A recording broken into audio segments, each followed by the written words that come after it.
All right, we're live.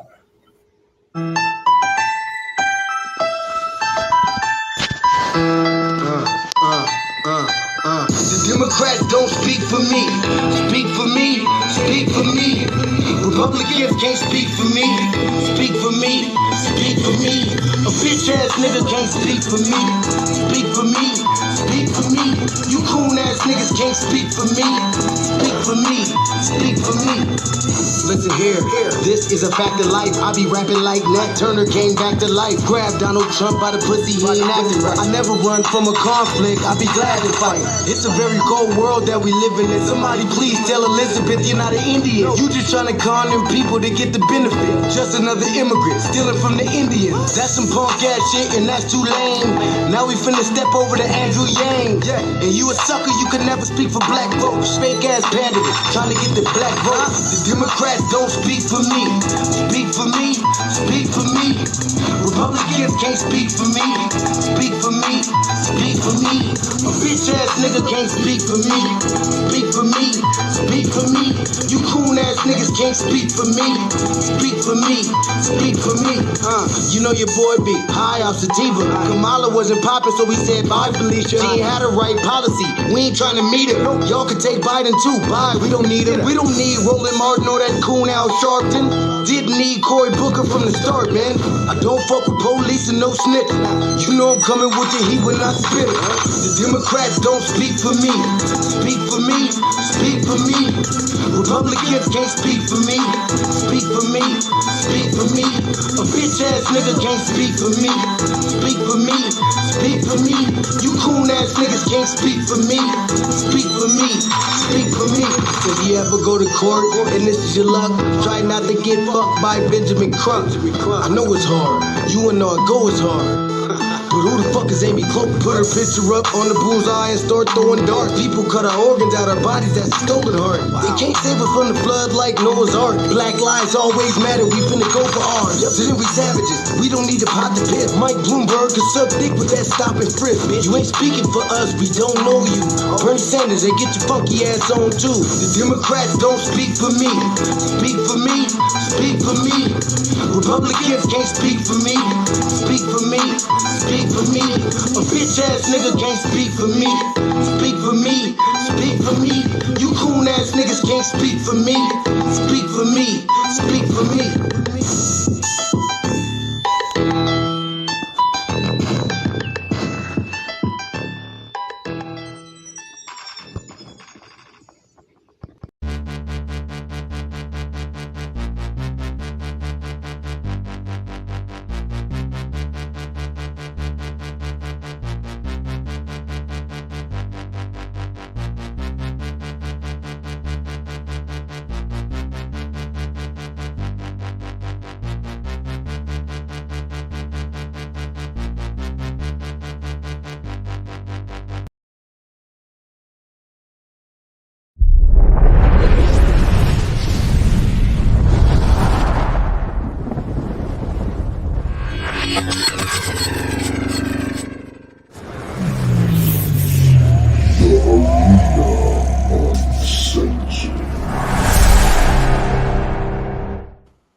Greetings, Black family. Thank y'all for tuning in to another episode.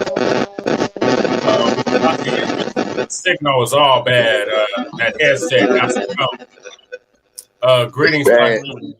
Thank y'all for tuning in to Frontline Black News. This is season 3, episode 32. Trey Deuce. Black News. Yeah, Shabaka, that headset sounds horrible.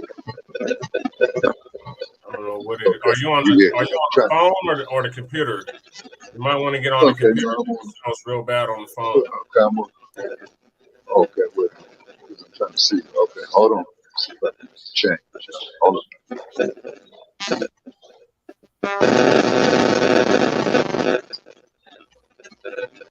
Yeah, I know, Deacon. That sounds bad.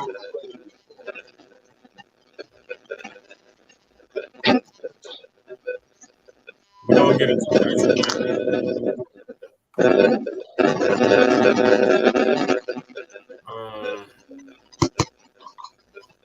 About here.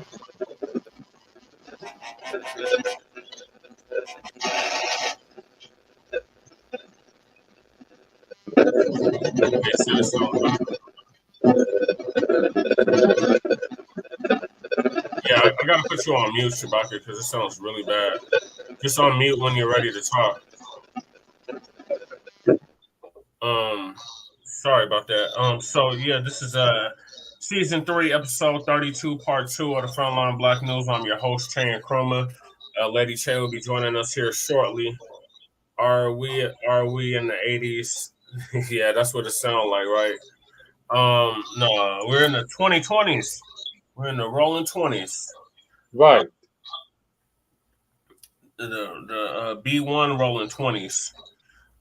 So on tonight's show, we'll be discussing several things. We had a topic that we didn't get to last night.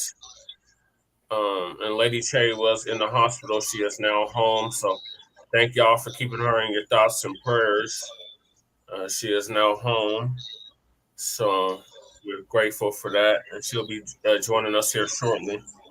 And we're going to be discussing our boy Jay Militant. He had a story he wanted us to highlight, but I haven't been able to get a hold of him. So he said he had somebody got an echo. Is that you, Sabas? I'm not sure. I didn't even.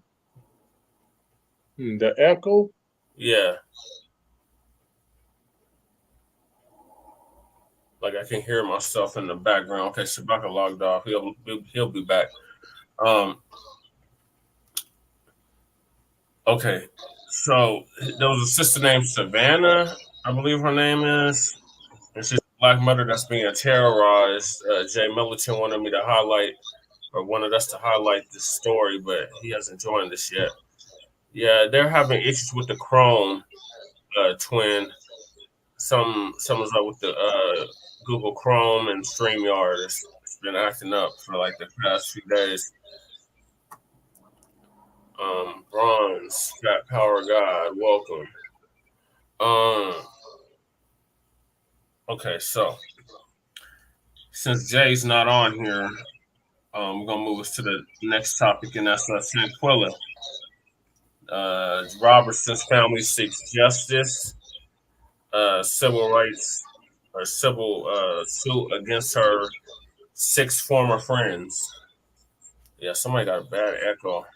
I think it's you, Sabas. Let me see.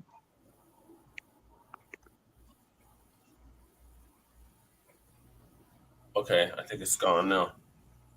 All right, so on this, we'll be discussing several things. Shanquella Robertson family seeks justice, civil suit against her 6 former friends.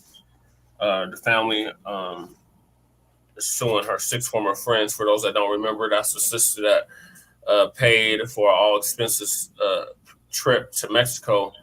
6 of her friends, or people that she thought were her friends, and they turned around and killed this sister and robbed her.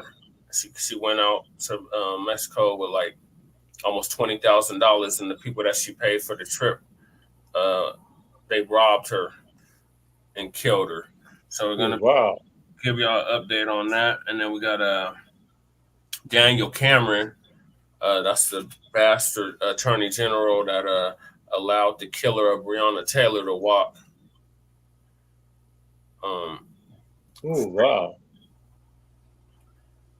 And then he ended up getting charged with a much lesser charge that had nothing to do with Breonna Taylor. It was the apartment next door or something, because they had let off rounds, and not only Breonna Taylor's apartment, but Jason's apartment as well. But the killers of Breonna Taylor still haven't been brought to justice. So this bastard was the attorney general at the time, and he refused to pursue the case and prosecute the bastards that killed her. So we got an update on that bastard. He was running for governor of North Kentucky. He was running for governor of Kentucky against the Democratic incumbent, Adam Beshear, and he lost. So we're happy for that. So we're going to be discussing that. Then we got Chicago residents want migrants sent back to their homelands after being ignored by the city.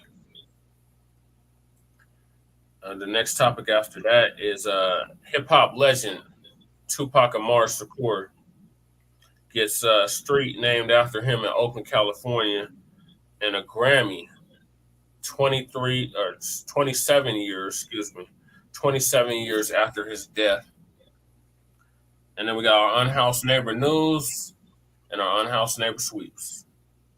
So greetings, Brother Shabazz. We're joined with Brother Shabazz, who is greetings, Brother Shed. Sankofa brother, and then we got our West Coast correspondent, Shabaka Sankoria, Shabaka's Black Experience Enhanced, which I'm the co-executive producer and co-host of. Greetings, Shabaka from the Sin City. And don't start the goddamn pirates. Greetings, and thank you so very, very much. They're joining us, brother. But yeah, man, so the Raiders, man, won today, okay? But however, we have more important issues to talk about, as you so well pointed out, as opposed to professional sports, which we should be controlling of, is because we provide all the talent. Yes, they did name a street in Oakland, California, after Tupac Shakur's, because as you know, he was the son of Afeni Shakur, who was a member of the Black Panther Party in the New York chapter. Afeni was part of the ones who were charged in the Panther 21 trial in New York City, and the cases against the Black Panther Party at that time were a bunch of setup jobs. As they know, you had that homosexual John Edgar Hoover with that bullshit, because he clearly stated out, well, they public enemy number one.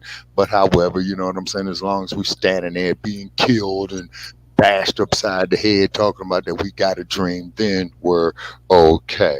Also too, here in Las Vegas, as you know, they did bust Keefe D for the murder of Tupac Shakur.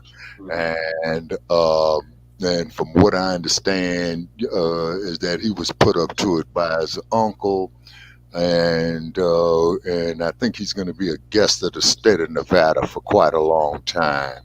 You see? Yeah, he's gonna die in prison.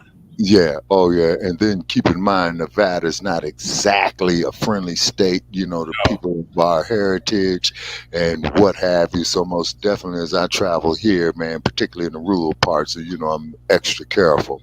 Also, too, Shabaka's Black Experience Enhanced, Brother Che, we did resolve the issue. We do have a story scheduled for November the 14th, Tuesday. But as you know, I have to go get a medical examination.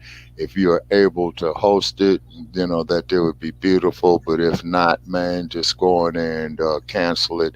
And I have to give you some additional information on it. Yeah, it all depends, Shabaka, because this week is Veterans Day is on Monday. Tomorrow. No, sir. Veterans Day was Friday. If they're having city council tomorrow, if they're going to move it to Tuesday.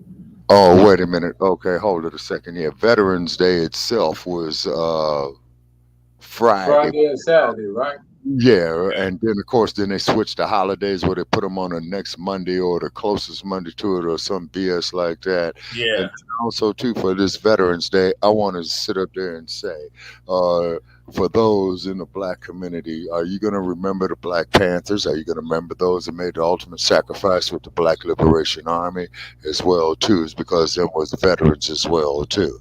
Right. Now, this is the hypocrisy of this bullshit, that you got going on right here. Oh, we're all American citizens, all that, but then when the police kill us, you know what I'm saying, and we got scrubs like Bianchi, and I cuss and that Jeff Bart. Yeah, right. And Bianchi, I cussed that punk out, the other night. You know what I'm saying? Is because I said up on a platform that he was doing is that Uncle Tim Scott is an ass scratcher, yassa boss, coon, house nigga. You know what I'm saying? All that.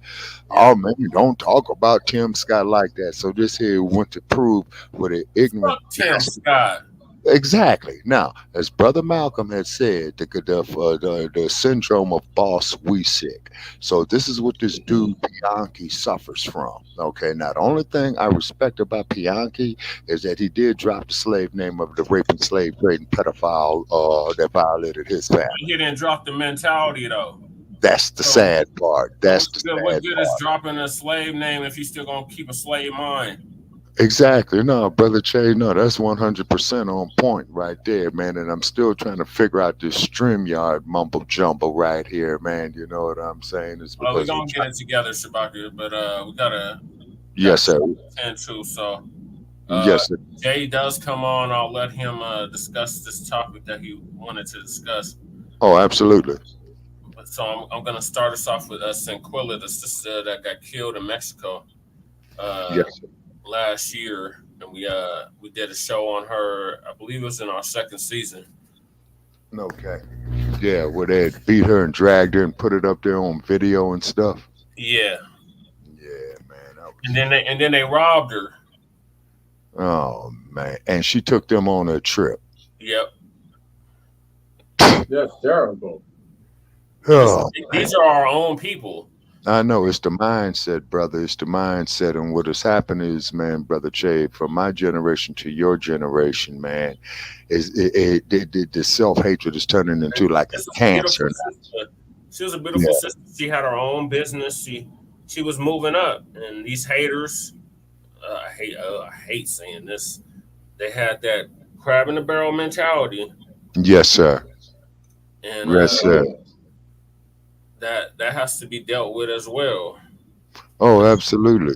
And this is why, Brother Che, and also to the gentleman who's with us tonight, this is why we have created the hashtag resurrection of the mental dead. And also too, Brother Che, I think them dudes over there in Menlo Park did give us credit for creating that hashtag. Oh, nice. Okay. Okay, but I'm going to double check it. And if we can, we're going to start marketing it. You know what I mean? And I'm talking about putting it on some hats, man, putting it on some flags and selling them, man, you know, when the winter months, you know, go through and do their thing. So and we hope to be doing that there very strong next year to become self-sufficient. Is because I'm getting old, man. You know, the age is catching up, okay? I'm not an individual, man, who wants to live forever. In fact, if I have an earlier transition time, I welcome it. Okay, because that would mean that my task is completed to relate to the generation after. We all got to check out dates, Shabaka. Some sooner than later. Oh yeah, absolutely. But I'm thinking I'm getting my job done, man, of passing down to your generations, man, of what I've lived through, is because they are definitely, man, trying to distort it. Anytime, man, that you sitting up there and trying to tell me, man, that a damn man is a woman, oh yeah, that's total distortion. Total distortion. And then of course the hatred that they want us to have for ourselves, you see. And this is why I'm calling out to all the street soldiers, you know, from one coast to the other, man. They're looking at your fellow black man as your enemy, man. No, that might be the one to save your ass, man, when it goes down to it, because these damn immigrants ain't playing. Dr. Claude Anderson taught us this. What they did that little baby up there into Chicago, man.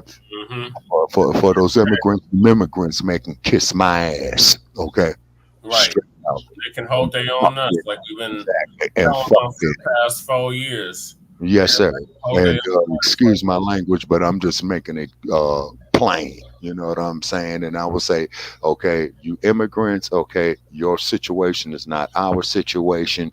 Okay, you came here looking for something that they did not promise us. See, what you came here for, your American dream. You came here to eat off of us. The American dream is a nightmare for us. Oh, yes, sir. Right. Minister Malcolm told you that. See, Minister Malcolm told you that. HP told you that. You see, and then quite naturally, of course, when you had that homosexual who was running the FBI, him and his boyfriend, Clyde Tolson. I think this dude's name was Hoover. Yeah. And he made the statement that the organization of quote unquote Negroes, period, is a threat to national security. Okay. Just the organization. He didn't say if they were Dr. King's organization or if there was the Deacon of Defense or the Black Panther Party or the new Black Panther Party, man, or what have you. You see what I'm saying? But just as long as any organization by black folks is deemed as a threat to national security is because they want to keep us in this mindset of being ass scratchers. Y'all some bosses. Oh, you the boss. Oh, you so bad. Listen, Charlie. You know that Uncle Tim Scott crap. You see, and we got to step off of that black family now for the generations after me. And me and Brother Che are going to have this friendly debate, and we're going to do that there. It was because it's stated that we didn't come for Africa. Off of research that I did over the course of my lifetime, I know that we did. Also, too, Well, the question Brother is, Che. if we came from Africa, the question is how many of us came from Africa and how many of us were already here? Okay, now good point. Now there's two sides to that coin, Brother Chase, because we did circumnavigate the globe, man, many centuries, man, before some foul, stinking, drunken bastard by the name of Columbus, who called himself going to India, but he turned left when he should have turned right. So he came here and called the people Indians because he thought he was in India, and this is why in the state of Colorado that every Columbus Day is that when the indigenous people, man, could come from Montana, Wyoming, they all bum rush Colorado or Denver, Colorado. That was before we had got instituted National Indigenous Peoples Day. Okay, and they would sit up there and they would tell Lady the is joining us. Okay, and they will sit up there and tell the press that I agree with. How are you going to say that this clown discovered something when somebody was already here on the seashore?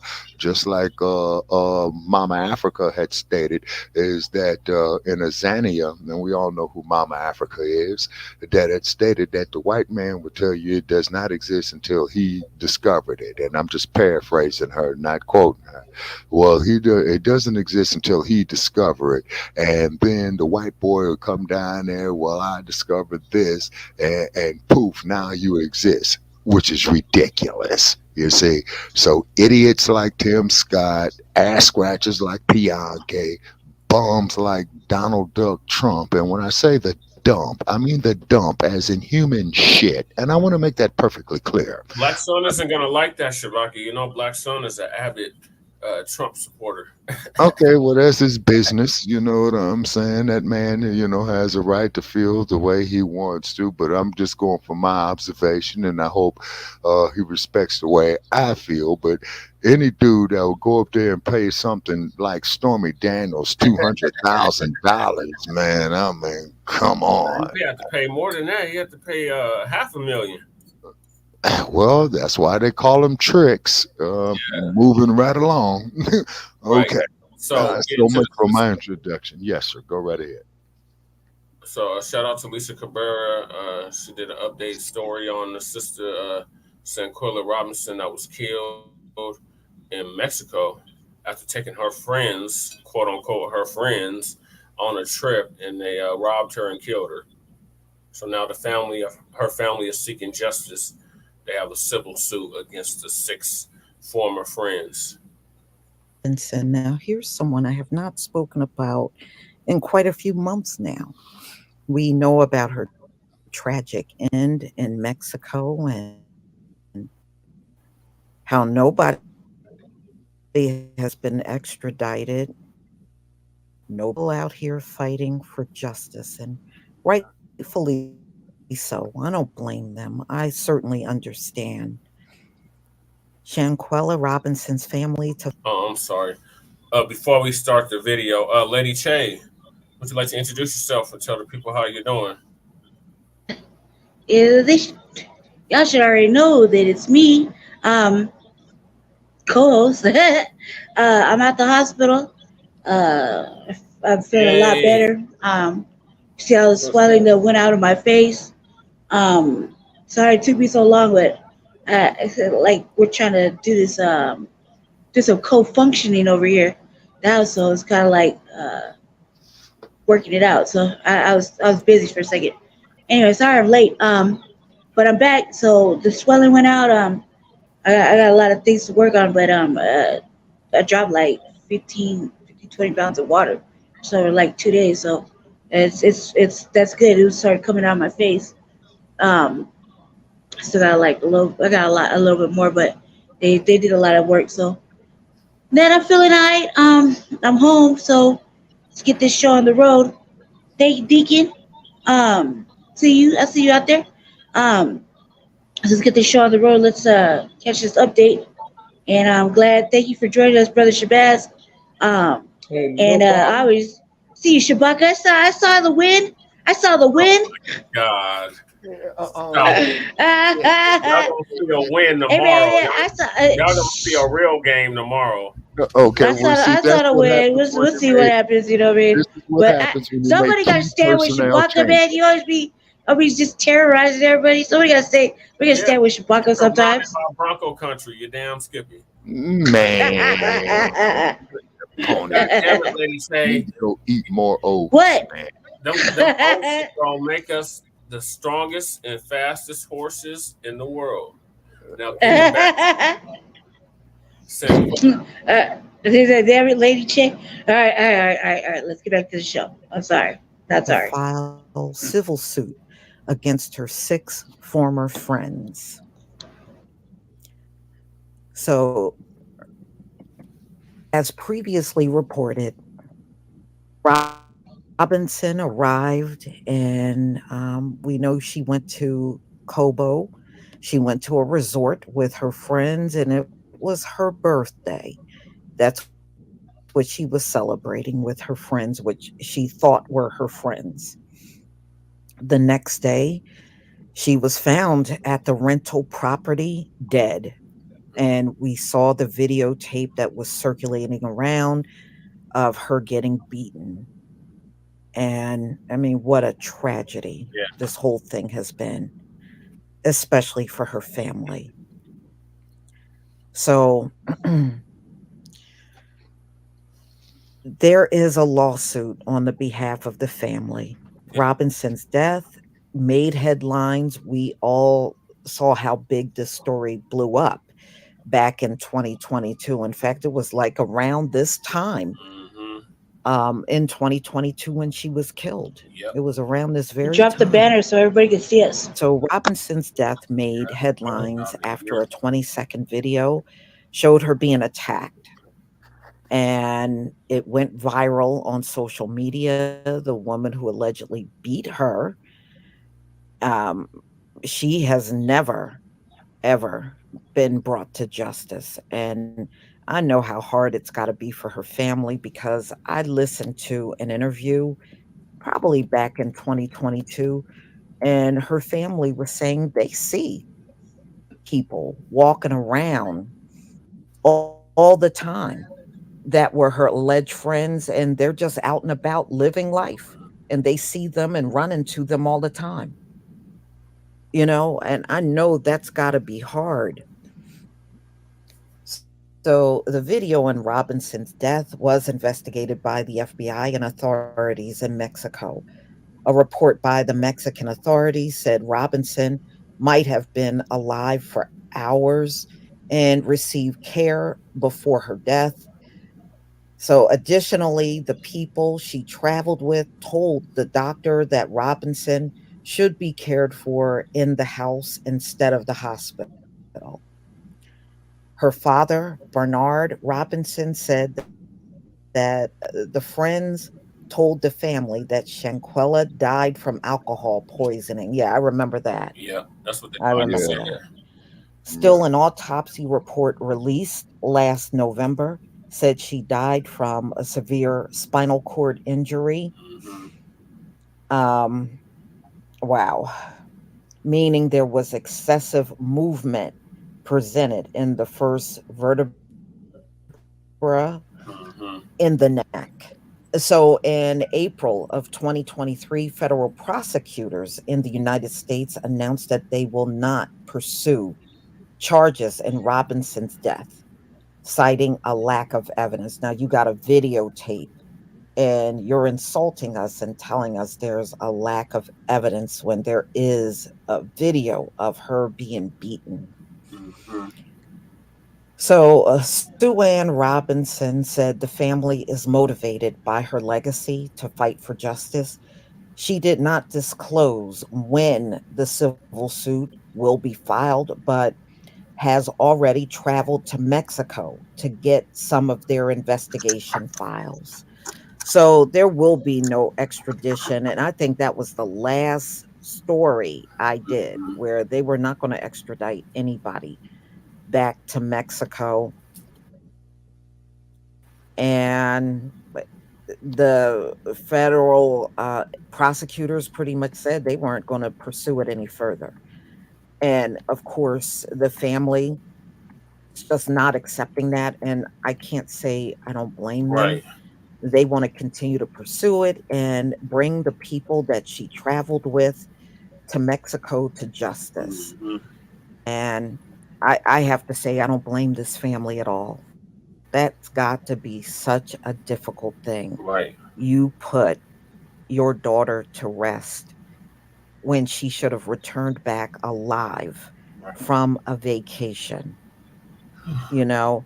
And there are many people that believe the attack on her in that rental property was planned. Oh Like yeah. they planned to do it Yeah. all along Yep. when they were traveling. And if y'all remember, her money and credit cards were taken. Yep. And I think they said she had like if memory serves me right, she had like $17,000. Yeah. She had a considerable amount of money with her on this vacation. And not to mention, she actually paid for everybody's ticket that traveled with her. And in return, they killed her, you know? And many people feel she was killed out of jealousy. You know, they Yep. said she had That's what I a business going on and she was actually doing quite well. And these friends that were traveling with her, they didn't have that going on at all. at all. So, y'all, please let me know what you think of these latest developments of her family filing a civil suit against the six former friends that she traveled to Mexico with. Please leave your comment and Subscribe to Lisa Cabrera. Yeah, so I'll start us off. Yeah, like I said, this is like I said back then when this first happened. I was like, yeah, them people were really jealous and envious of her to do something like that. Like, how dare you? This sister, she took y'all out on a whole trip to Mexico. That was not cheap at all. And Right. y'all gonna turn around and kill her and then rob her? Those Right. definitely ain't no friends. That's No. sick. Yeah, very much so. And if I may interject right here, I'm taking some notes on this. I remember this case well. As Dr. Marimba Ani had stated about the Ma'afa, a disaster so bad it is beyond description. This proves Dr. Ani's point right here, due to this Eurocentrism and these ass scratchers, talking about, well, we want to be just like boss and all this old type of shit, okay? And excuse my language, but what it is the woman you showed from the goodness of her heart. Well, hey, I'm in business, things is looking good, you know what I'm saying? So, hey, well, let me take you guys over here. Let's go kick it. Now, how do these fools don't know that she was taking them down there to Mexico maybe to bring them in the business? Right. You see what I'm saying? Well, hey, let me create a nice atmosphere and environment. Let me know I'm going to, and now this is just a theory. I'm going to include you on some trade secrets right here of how this here happened for me, but I'm going to show how you could do it for yourself. Or she probably could have said, you could either take that part or I can give you a nice job working for me doing it, but you ain't gonna be working like if you was out here working for one of these white folks, you know what I'm saying, who wants to pay you chump change. You see what I Right. mean? They say, Yeah. hey, this is part of the ma'afa of the self hatred that we have for ourselves. Now, here's a question. I bet you, and I hate using this term, but if this woman was white, them same niggas would been down there kissing her ass, working for chump change. See, still the Yasa boss syndrome. And if Pimp she was white white, syndrome. they would Yeah, already been charged and convicted. Yeah, if Miss Robinson was white, oh yes, sir, absolutely. You see what I'm saying? Indeed. So it clearly shows that when it comes to law, international law, they got one system of hatred for us and a system of justice for these other groups. You see, and as we stated, Brother Che, even when we was there with Mile High News, man, when we first hooked up, hey, you other groups, you got to go hold your own nuts. We can't do it for you no more. The day of the ass scratch and the Yasa boss are over. Tim Scott is a joke. Tim Scott is a novelty. Clowns like Bianchi. You see, these are enemies. You see, these Yep. are the enemies within. You see what Yep. I'm saying? We already know who our external enemies are, but we got to deal with the enemies within. And just like our guest that we had last night. Last night. Yeah. Yeah, okay, and that still has messed me up Yeah. this morning. You know, with what this family is going through. But once again, you know, when it comes to the criminal justice system of hypocrisy in the United States, they got one justice system for them, but they got a whole separate justice system for us. And to quote Sidney Poitier in the movie In the Heat of the Night, you got two types of time in jail. You got white time and you got colored time, and colored time is the worst time that you could serve. Yep. This is a classic example of it right here. And that film was made over 55 years ago. Yep. All right, See, let's hear from Lady Che. What's your thoughts on this Man, Shanquella? the first I'm just gonna say Sidney Poitier was like one of my all-time favorites, especially when I like black and white films, so came out in like two or three of them. Um, he's one of my all-time favorites. I think I watched everything he made. Um, what I want to say is that okay, first I want to say this. Uh, the sister we talking about right now. The injustice started with the video. Well, they lied about it. They tried to make up stories, whatever. But they killed that sister. That sister was her friend. And they woke her up out of sleep.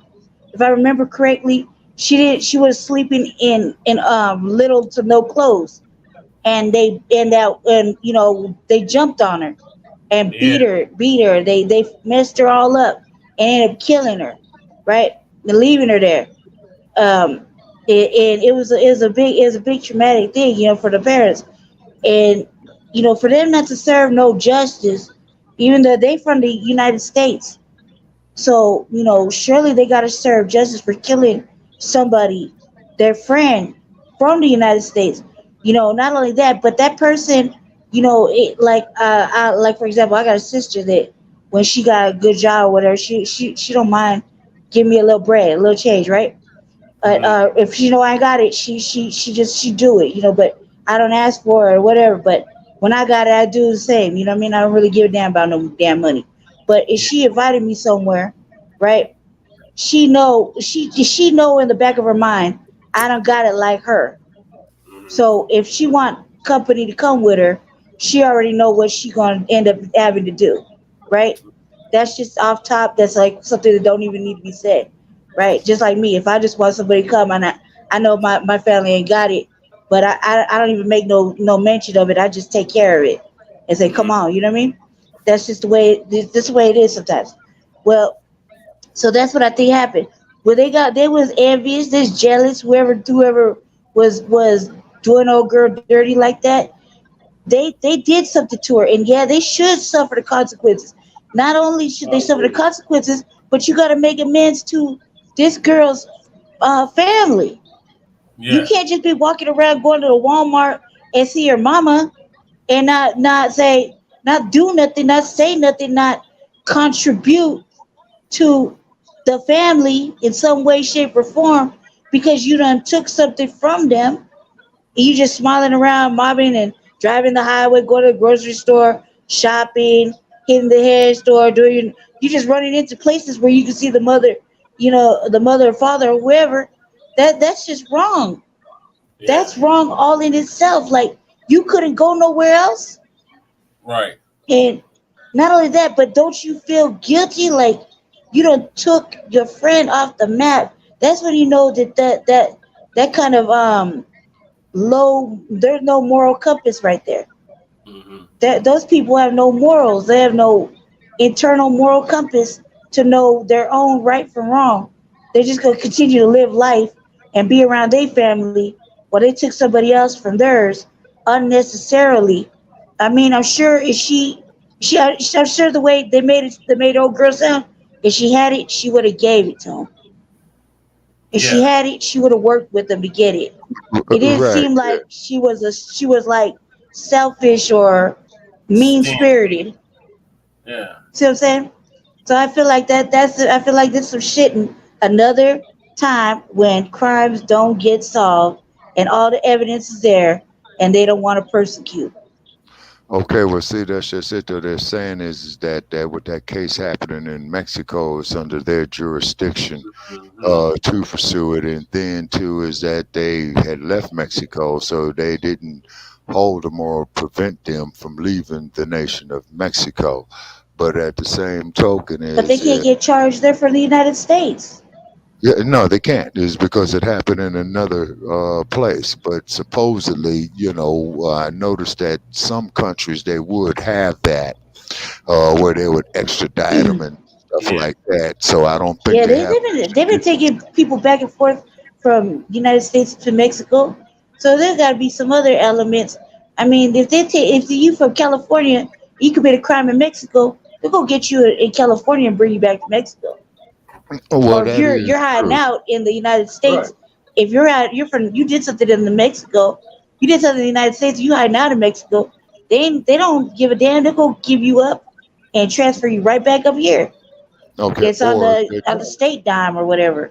yeah, Yeah. and then at the same token, though, but what they would do, I'm quite sure, particularly out of California, is that they had individuals, like Dog the Bounty Hunter, who went there to pursue somebody in Mexico illegally, and then Dog the Bounty Hunter, Fuck dog That the dude mountain. tra- of that dude course, traipsed through my backyard and I was living on the west side for a quick second.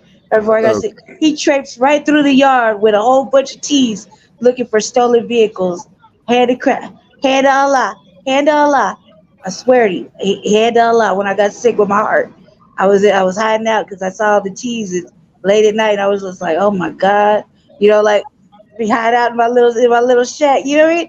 But I swear to God, it was Dog the Bounty Hunter traipsing through my backyard looking for a stolen car. Somebody stole it, getting in the alley behind my little what do you call it? ADUs, Jesse, the little garage houses. Yeah. Real shit. Fuck him. Yeah, Yeah. no regard. That motherfucker got away with killing a black man. Fuck dog the bounty hunter. Right. Yeah, yeah. yes, sir. Carry on, Yeah, Shabaka. But Spaz, what are your thoughts on this situation? Oh yes. If you will really see something. If you make progress or make a lots of money, you may end up losing some of your friends. If you don't oh, believe me, absolutely. try it. Oh, If you oh make yeah. a lots of money or make something big, have something going with yourself, you're gonna see the whole different Mhm. situation all of a sudden. Right. And then on top of that, there too, to prove your point even further, we got that there bad. You see what I mean? Yeah. And then like I've even seen it where somebody would come up, and then the other people in the group who really ain't this dude's friend or whatever. Well, man, ain't you gonna buy us this? Ain't you gonna buy us that? Okay, see now that's not friendship. Actually, that's on the verge of extortion. Buy it to you for what? You see what I Right. mean? And then what you would do is uh, recognize the fact that this individual went out here and did this, and then what's really bad is that when they had offered you to help them with this venture, and you told them no, and then you went on and made it. See, then they really feel bad as opposed to saying, "Well, say, man, I saw that you was right, man, and this, that, there, the other." And then you would probably say, well, okay, you just not string them along, but not spoon feed them, but just bring them along to see where it's really at. You see, it's because let's look at all these are people who go out there to that cesspool called Hollywood, California, and sell their souls to the devil. You see what I'm saying in the literal sense? You see what I mean? and what have you. It's just that when I was on Black Power Radio this evening, Brother Che, Yeah, that was some of the subject matter of what they was talking about. And then they was talking about them secret societies out there and how treacherous it is and things of that nature right there. See, this is why, Black family, I keep emphasizing all we got is each other. These other groups do not care about us, and that is right. free. It's Yeah, just, but what do you do when the people in your own group, the people in your okay. own lineage, don't give a fuck about you? Okay, all righty. See, so now what we'd have to do on that is that this is the type of knowledge and situation that you would have to spoon feed, because the thing is you got to understand is that when they had all those drugs going to the black community, part of that conspiracy during the Reagan regime. Okay, that created a whole lot of damage, mass incarceration, killing the black family unit, effeminization of the black male, masculization of the black female. You see what I mean? Yeah, And then they go up there in Hollywood perpetuates this bullshit and this garbage. You see what I'm saying? And then, yeah, man, that's what black folks really do, and this, that, that, the other. It's modern day digital jigaboo and shit, man. Like you yeah, had there in the 1920s, D.W. Griffith, who gave you Birth of a Nation. You see yeah. what I'm saying? Who was an avid racist. And then the cold part about it is that the largest I'll be municipal right back in like 10 minutes. I'm having technical difficulties, so I'll be right back in like 10 minutes. Okay, lady, sir. Okay. You didn't bring the charger out here, so for the computer. So, but I'm having technical difficulties with the All tablet. right, No, no hold worries. on. I'll be Keep back in talking. like 10 minutes. No, no, it's cool. It's cool. It's fine. I just we'll work it out. Never mind. He already dipped off. um, Go ahead, Shabaka, real quick. Keep talking till we move to Jesse. Come right back. I'm having technical difficulties with my tablet. This plug that I'm sitting on is not accepting my charge.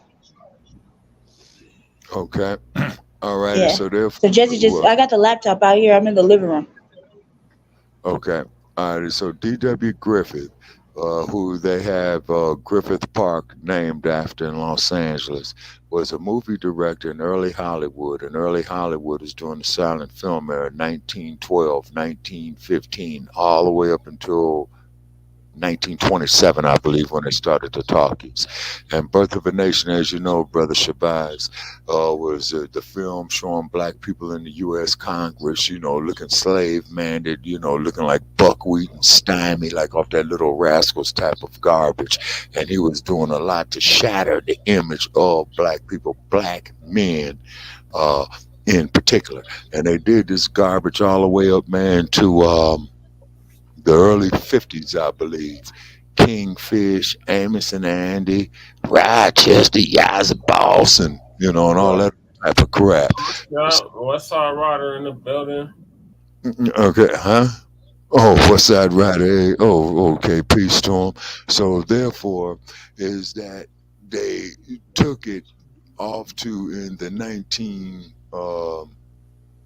1960s or the late 60s, early 70s when they made the quote unquote um, black exploitation films you might be familiar Yeah, with. and those films Oh yeah.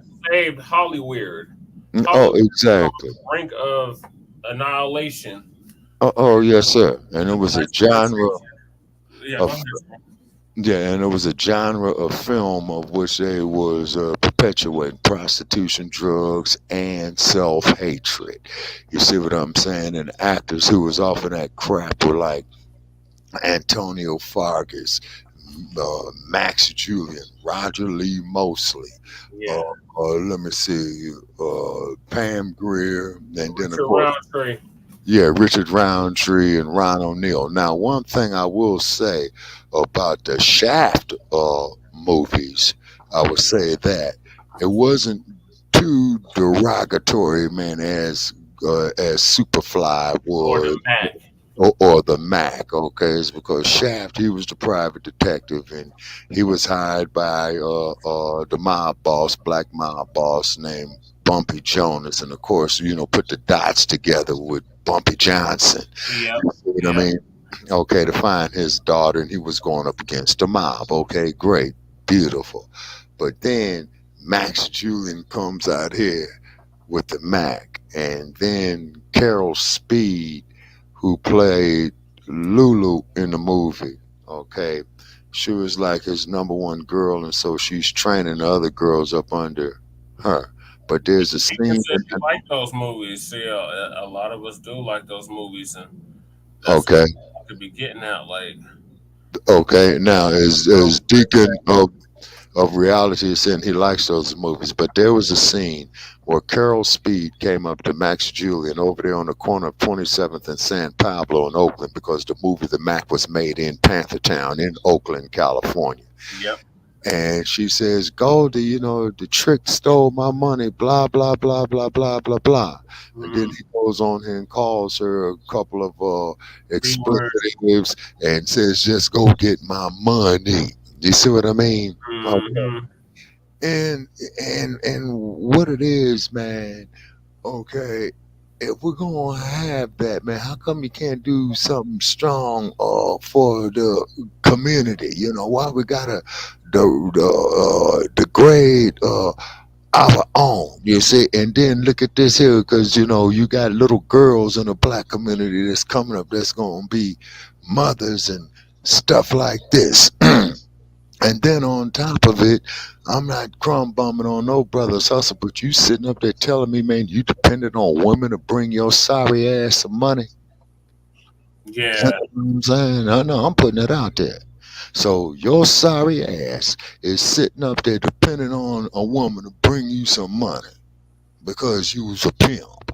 Well, the way I heard it is, and then you could send me hate mail on this. The way I heard it is that if a pimp has got one of his hookers and she brings in two dates, as they call it, she will turn one and he will turn the other one. So they're telling me that you're an undercover faggot. Mm-hmm. And they said pimps get fucked in prison. That's Uh, what I yeah, said. yeah, exactly. You see what I'm saying? So what is that? You see what I mean? What is that? And then that's another thing, okay? And Deacon of Reality says he remembers that scene. Yeah, that was a very sad scene. And the next time I'm in, the Mac was a trip. And the next time I'm in Panthertown, okay, I will take you to that corner of 27th and Grand where they filmed that scene. Okay, the next time I'm in Panthertown. All right, so the value system of what we are having with our youth has deteriorated. The sister takes her friends are down there to Mexico. You know what I'm saying? That Mm-hmm. trip wasn't cheap. Oh, man. Yeah, so when she go to sleep, man, let's get a drunk, man, and knock upside the head. But you ain't gonna do that to Master Charlie. Nope, not at all. Right. Yeah, you see what I'm Oh saying? yeah, if you even put a hand on the master, they're gonna start looking for him.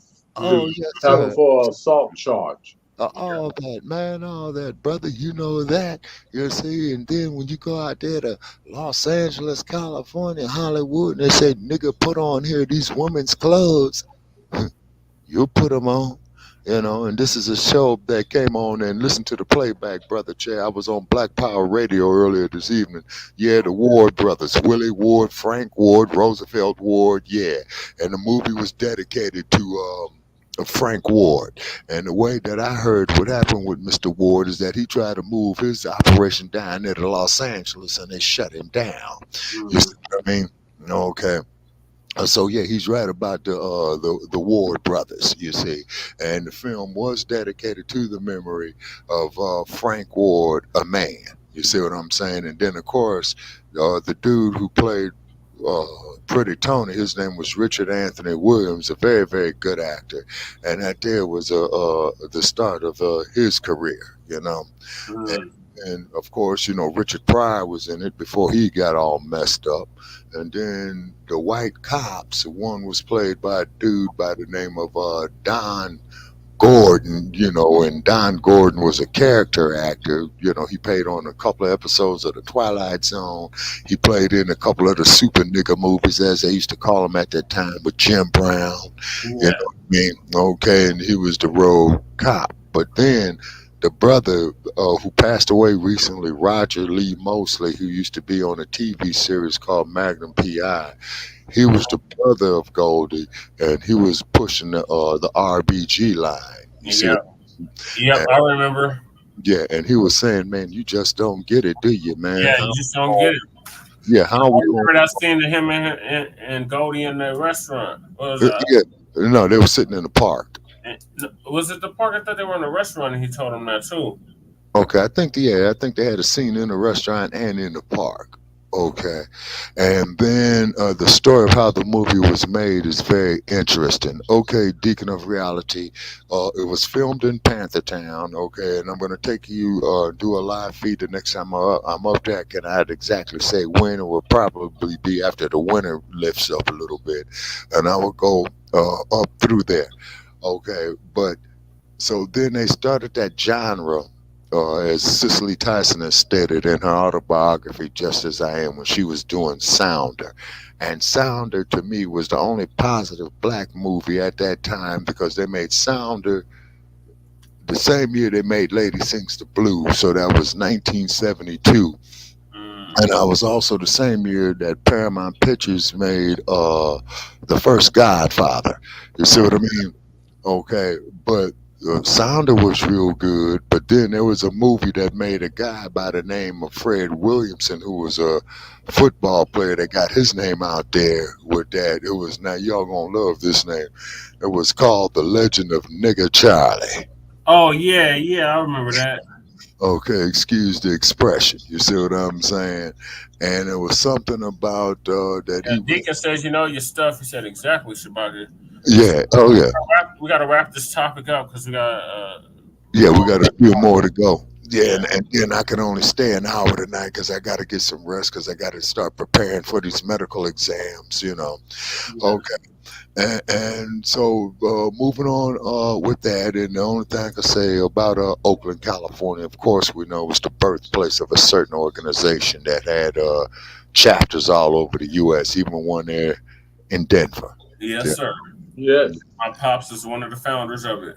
Yes, sir. Okay, and then also too, Brother Shabazz, go to my Facebook page of the like page of Shabaka's Black Experience Enhanced, and pull up the video I did of the statue of Dr. Newton. Yeah, that's on my Black News YouTube page. Yeah.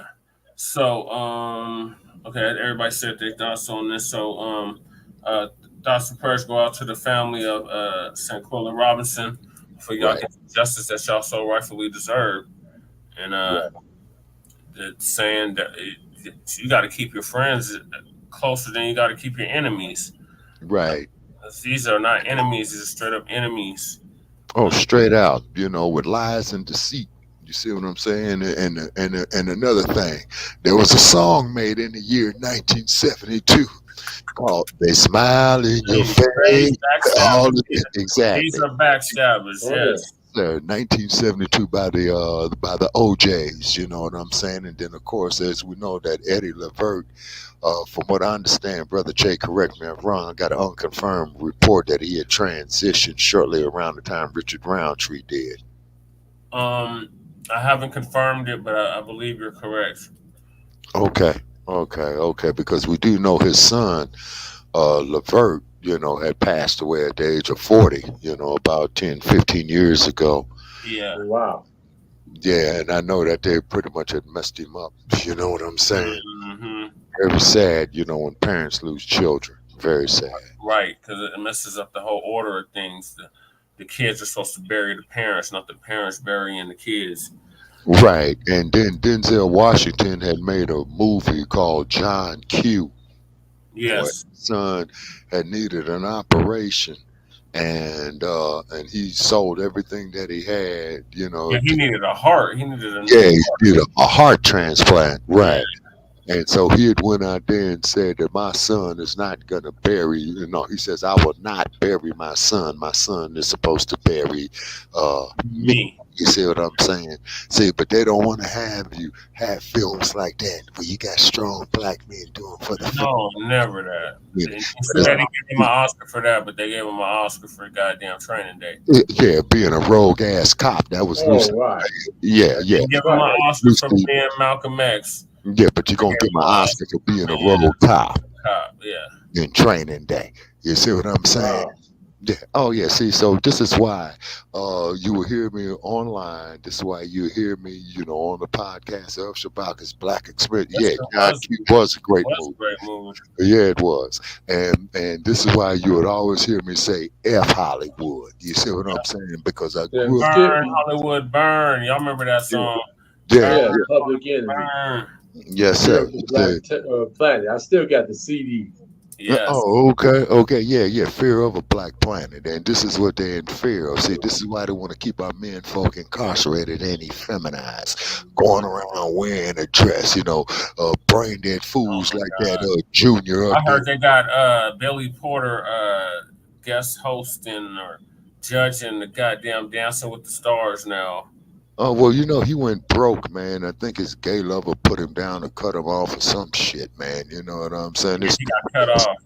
Yeah, it's disgusting. Going up there, man, in Hollywood wearing a dress. Not a kilt. Right. not a robe. A dress. Wearing a dress. Okay, wearing you see, black men, we will rise. Most definitely we are. And like I said, and I'm going to do whatever I can with the little bit of time, man, that I got with this podcast, this StreamYard, or whatever going on to do just that. You see what I'm saying? Later for all ass scratchers and yassa bosses. They got to go. They are enemies of the state. You see what I'm saying? We got to treat them as such. You see? Yes. All right, y'all. I gotta move along because. Yeah. Let Brother Shabazz comment, man, and then go on to the next topic, Brother Paris. I'm sorry. Okay. Yeah, go ahead. This is the thing that us black people gotta have our own. If you want to really know why, do you remember what happened to Nick Cannon back in 2020? We made some comment about the Jews. Yep. He got kicked out of the show business until he started apologizing. Yeah, we talked about that on Mile High News and Shabaka's Black Experience Enhanced. Yep. Okay. And may the sister Shanquella rest in peace, is because you try to do the right thing, sister, although we didn't know her personally, but just a gesture of what she did, taking her friends down there to Mexico, showing them a good time, and I hope them tricks burn in hell, man, for what they did to that woman, man. Because for some odd reason, I honestly believe, and I don't know what's giving me this inclination, I believe that she was grooming them to see, who's worthy to bring off into the business where they all could have had the money. But I know, let's go kill it. Yeah, let's take what we can kill. But it's be up there and be some white broad or some crack or whatever you want to go kiss his ass. Yep, that's how they get down. Yeah. And this is what I mean by, man, we got to get our children out of these damn public indoctrination centers, man. It's because what's happening is the attitudes and the mindsets that we are developing, man, from this indoctrination. You see, now we're turning on each other, killing each other over bullshit when we should be helping each other up. Because keep in mind, that fellow black person that you're sitting up there killing, might be the one to save your ass when it goes down. Because, see, these crackers is coming, people. And that is for real. Yeah. The dump regime. Enjoy the show. So, yeah, we pray that her family gets justice they so rightfully deserve. Now, the next topic is Daniel Cameron, the bastard that allowed Breonna Taylor's killer to get off, or basically get a slap on the wrist. He's going to trial, by the way, Hankerson. So hopefully he gets convicted and sentenced to a longer sentence than any other officers that were involved in the murder of Breonna Taylor. And then also, too, Brother K, I want to put this in here, is that anytime that these police officers, regardless of what state they in, man, when they get convicted of killing somebody, man, they are to go into the general population and not Punk City. They're going Put to them, Punk City. They already know they're not going to yeah. general population. Okay, no, but I'm just putting it out there for these politicians to hear. Oh no, something could happen to them, you know, and he's a former man. Don't you know that when you go to jail, everybody's damn life is at stake? Facts. Right. You know what I'm saying? Let that bastard walk the concrete, man, like the rest of us. Yeah, in a perfect world, but this ain't it. Well, that is true too, brother Shay. Yeah, yeah, yeah. Okay, Lady Chase wants to come back in. So I'm gonna play this from Lisa Cabrera. She's crumb bumming on Daniel Cameron, and rightfully so. Oh, okay. And then I had another video from Professor Black Truth. Oh, I think I, okay. I think I might have played that video from Professor Black Truth though on Shabaka's Black Experience Enhanced with the Oh, Grand Rising. oh, okay. Yeah. Towards the end, because he had been campaigning for about a year, and everywhere this man went, every single place he went, it was brought up. Breonna Taylor. So he was Goodness. cracking towards the end because he kept seeing it over and over. And I said, that serves him right. I hope for the rest of his breathing days on this earth, everywhere he goes, someone brings up Breonna Taylor. Right. Because what he did to her was wrong. Mm. To this very day, Breonna Taylor still never got her due process because of Daniel Cameron. And at this point, y'all, it may take waiting for the election of another attorney general for Kentucky for her to get that day, because it is very clear Daniel Cameron is not going to let Breonna Taylor's case go before a jury. And he has blocked it all the way up until this time. He will not let her have it. Now, he did put some of those cops on trial, but it was for other things like her neighbor's apartment getting shot above her, but not specifically for Breonna Taylor. So, yeah, you know how it is. I just had to be disrupted, right? All right. So let's get to it, ladies and gentlemen. Let's get to the story. I'm definitely happy to deliver this story to you in the morning, and I sure hope it makes your day. Yes. All right. So Daniel Cameron ran against the sitting governor, Andy Beshear. And of course, he just won his second term, and he fends off Daniel Cameron, the current attorney general for Kentucky. So Andy Beshear wins his second term this past Tuesday, fending off Daniel Cameron, the Republican Commonwealth Attorney General, Daniel Cameron, who have been the Bluegrass State's first ever Black governor if he had won. And I'm glad. And y'all, they said 87% of the vote in Beshear led Cameron by 5 percentage points. So more than 62,000 votes out of 1.2 million votes that were cast. So the race had been closely watched, and it was real popular, and unfortunately, I wish it was a landslide for Andy Beshear, but I'll take the fact that this man won over Daniel Cameron, who definitely did not deserve anything. And y'all, this is what happens when people come together, when they see an injustice happening. And many people saw it. That's why everywhere this man spoke in the state of Kentucky, he was met with Breonna Taylor protest. So it didn't matter what county or what part of the state he went to, he was met with that. And that's right, good. That serves him right. I don't feel bad for Daniel Cameron. So they said that this was one of the most closely watched states in the country. I mean, elections in the country, this one. So they called Daniel Cameron a rising star, but now you can call him a failing star. Yep. On the Republican comparable GOP machine at his back, along with the endorsement of Trump. Yes, I do remember Donald Trump What's endorsed the him. word? What's the But then word? again, Because y'all it's not an remember when open panel Donald tonight, Trump so was in office, Daniel he's Cameron, was one of the attorneys that he grabbed when he was trying to fight the election. And plus, if you go online, there's pictures of Daniel Cameron being up at the White House with Donald Trump. So that should not be too shocking that Trump endorsed him.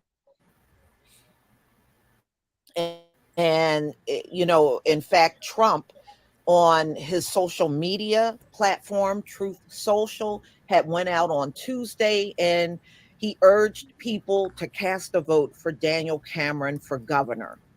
I guess even Donald Trump's endorsement could not help Daniel Cameron.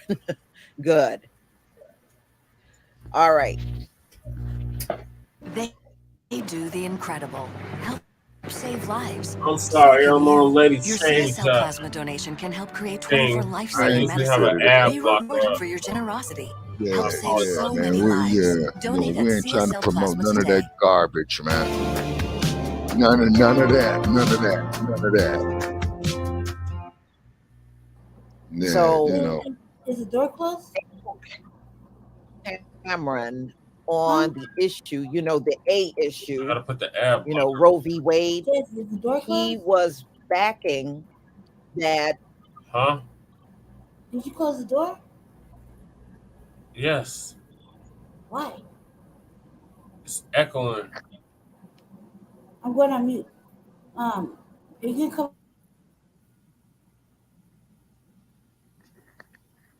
There's a ban on that in his state. That's what he also ran on, with the exception of grape and incest. Bashir largely concentrated on economic record and Kentucky achieving to its lowest unemployment rate in history. So that's what Bashir had focused on the campaign trail.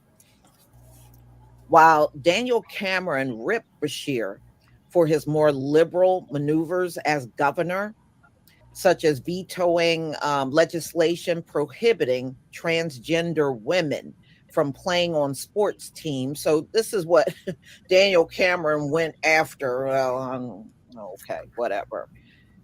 And Bashir, he also vetoed a bill that so-called gender affirmation care for children. So he banned that.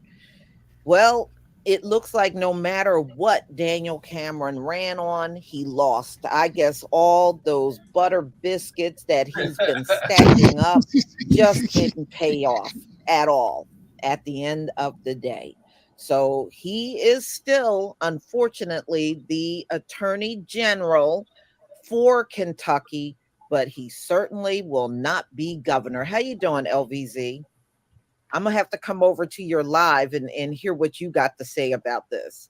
But yes, may the name Breonna Taylor live on. Yes.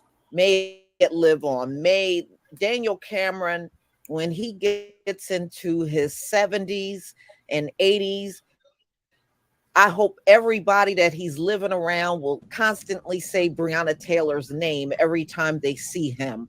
I want that mess to haunt him for the rest of his days, y'all. I really, truly do. This may not be the justice that we want, but it sure feels good that Daniel Cameron did not prevail in his bid for governor. That's all I got to say on this one, y'all. Okay, great news. It's So always great news that when an everybody, ass I hope I scratcher made your fails, day. that's great news. Yeah. Oh, yeah, that made my day. Anytime these Yasa bosses ass scratchers fall, we must rejoice in that. Okay, it's because you see, there's the professor. Okay. And then also too, I'm just putting it out there, if I may, brother Che, before you start that. Okay, here's Shabaka's Black Experience Enhancing Frontline Black News. We don't mind you all, man, sharing your information or sharing what you're doing or whatnot, man. But please share us, share ours as well too of what we do. It says because we've been in existence a long time here, Shabaka's Black Experience Enhanced. You know what I'm saying? Yeah. So hey, yeah, so therefore, so we don't mind y'all coming up there to us with your material, now, but please share ours, okay? Because we being shadow banned, we need the exposure because we gonna It still ain't no keep. open panel, E Bizzle. This ain't no open panel. We actually gonna have some order tonight. So if you do want to come on here, you can't be disruptive and all that stuff that you've been doing. We can't allow that no more. Unlike the Arena Uncensored, we actually have some structure and order to our program. So I was gonna bring you on for the next topic. So I'll drop the link when we get to the next topic because it's about Chicago. The Oh residents yeah. of Chicago want the migrants to go back to their homeland after being ignored by the city.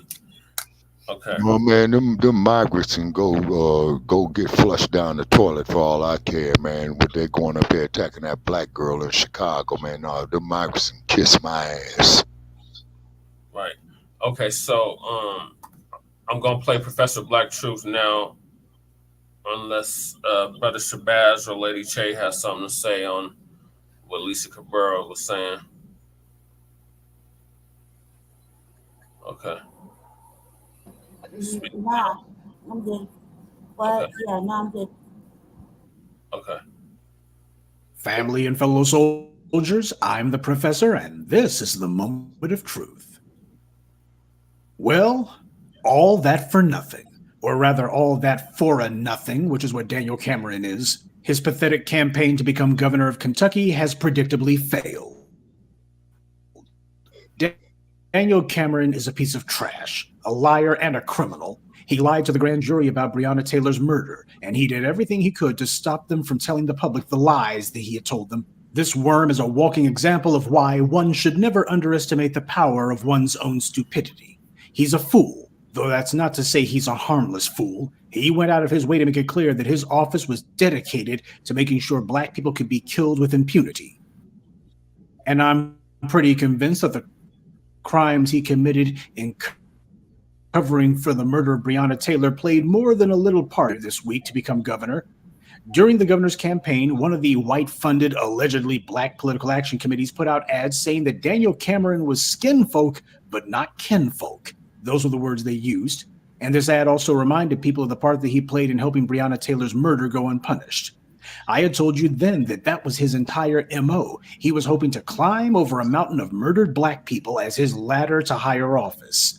That was the entire reason that he told those lies, why he refused to bring charges. This was what his white paymasters wanted him to do, to amuse them, and like an obedient slave, he obeyed.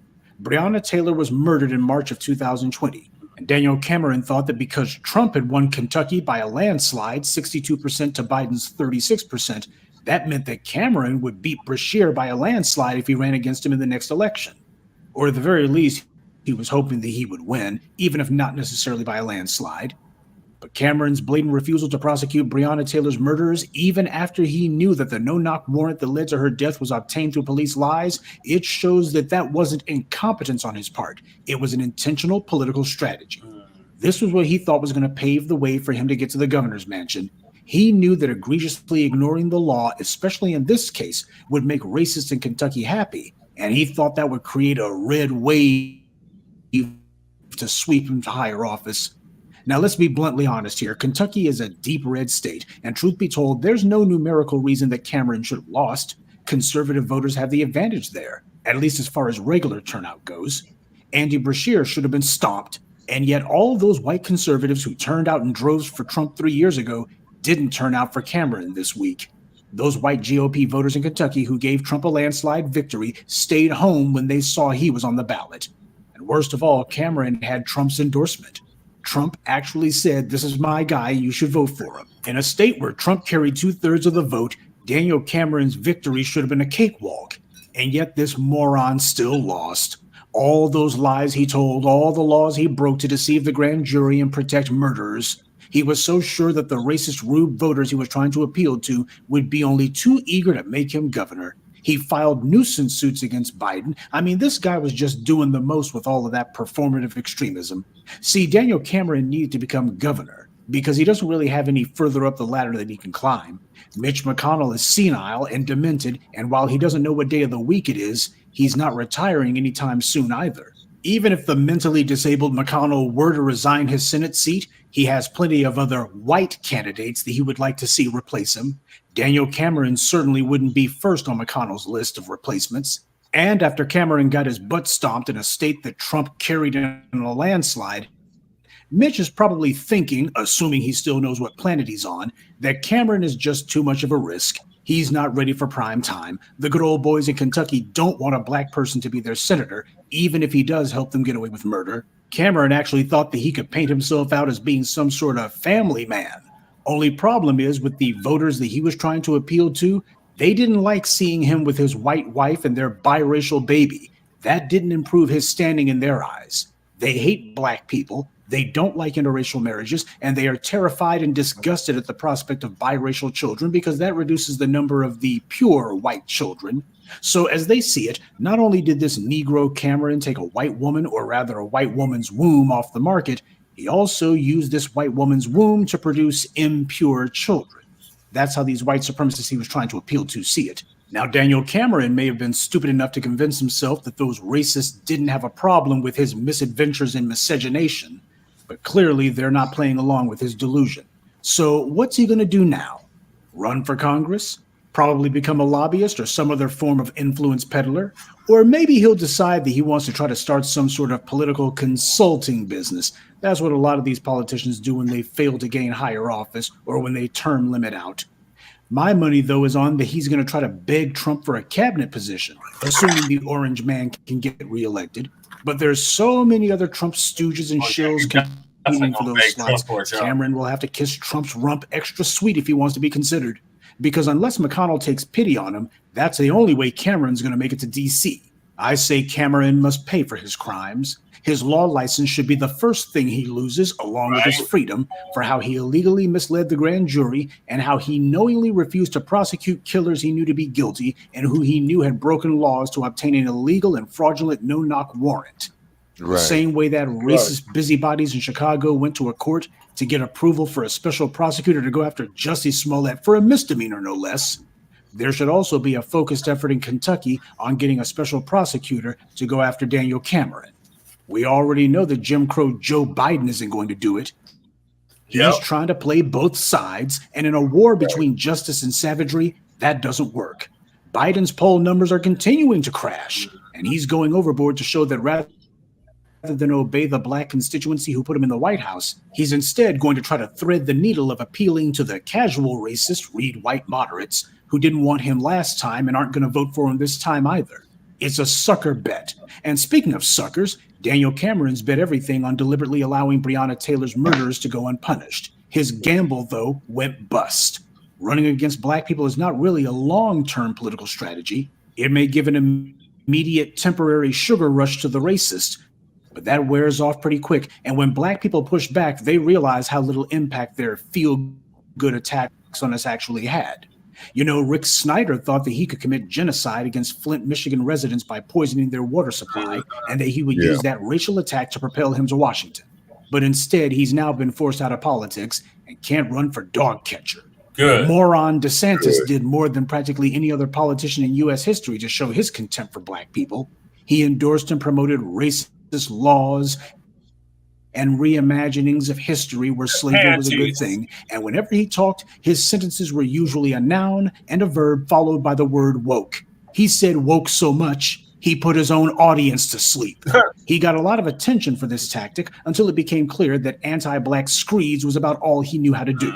Now his campaign is falling like a lead balloon, and whereas Daniel Cameron can at least pray that maybe Mitch McConnell will ask him to fill his seat when he dies or is medically incapacitated and can't even make it to D.C. anymore, DeSantis doesn't even have that much going for him. If a governor can't get elected president, they don't go to the House of Representatives. That's a step down. And they can't necessarily circulate through other statewide offices of their state. They can't try to hopscotch to the Secretary of State's office. No, they have to go up. And what that means is they have to go for a Senate seat. The problem for DeSantis is that both of Florida's Senate seats are filled, one by Marco Rubio and the other by DeSantis' predecessor, former Florida Governor Rick Scott. And neither one of them is looking to retire anytime soon. It's said that insanity is doing the same thing over and over, hoping for a different result. This is what the GOP's race baiters like Daniel Cameron have done. And while Cameron's plan blew up in his face, that's not to say the enemy is going to stop. Not in Kentucky or anywhere else. This week in Aurora, Colorado, another of the thugs with badges who killed Elijah McClain has been acquitted. As we all know, this is actually the prosecutor's doing. Now, the murder of Elijah McClain was particularly reprehensible to me. I won't say the kind of thoughts that I've had since watching that murder take place, though, and this will surprise you, there's one thing I will say. It's good for Black people to see the bad guys trying to push back. Our biggest problem has been that we're consistently inconsistent. We have to put the enemy on the defensive and keep the bastards there. One of the things that we need to internalize, though, is that the enemy is on a suicide mission. You see, the enemy's top priority is not necessarily winning their race war against Black people. Their goal is mostly trying to harm as many of us as possible. That's what gives them their jollies. That's what they're truly dedicated to. That's what drives them the most. These anti-Black racists are not driven primarily by survival. They've shown time and again that they will gladly offer up their own children, no matter how young, if they think that it's going to support their power or if it's going to attack ours. These white supremacists are so sick and deranged that even if they knew that they would go extinct tomorrow, they would still waste their last hours in this world trying to kill us. That's why I gave you that morning briefing yesterday about Ed Blum. These anti-Black racists will not stop for anything, and we need to understand that fact. Because bootlicking traitors like Daniel Cameron have put all their chips on white supremacy, so they don't have a way back. They go down with the ship too, so they have no choice but to be as extreme as their white paymasters. We have attacks coming at us from these white racists on the right and the left, and we have a lot of Black people who are helping them do it. The same way these congressional Black talkers sit on their hands and say nothing and do nothing in regards to getting us the money that we're due or making sure that those who harm us pay a price, the same goes for the bootlicks on the right. Self-interested professional BS artists all around. That's your so-called Black leadership class. But then again, these clowns were handpicked by the very white racist politicians who we have to do battle with daily. Black people must take an individual and group security stance seriously. Alabama gave us a demonstration of how it works at the group level with the Riverside Reckoning. And Kenneth Walker demonstrated in Louisville how it's accomplished at the individual level. The enemy will take L's. But if there's one thing we should have learned, it's that giving the enemies of Black America a defeat isn't something that will just happen on its own. Anti-Black racists take a loss only when we hand it to them. That's right. Good day and be one. I'd like to take a moment to mention some of our contributors. Lawrence Shaver, Sherman Marshall, Mark Anderson, Samora Morris, and Marlon Hillman. Salute to them and thank you to everyone for listening, liking, and sharing this message. Black empowerment only exists because of you. Yes, shout out to the professor. I've been listening to Professor Black Truth for over 10 years now. So shout out to him. Shout out to the whole new Black. What do y'all thoughts on what the professor had to say about that coon-ass Negro Daniel Cameron? Okay, it's very, very interesting, if I must say, is that bum, Mitch McConnell, who is from there.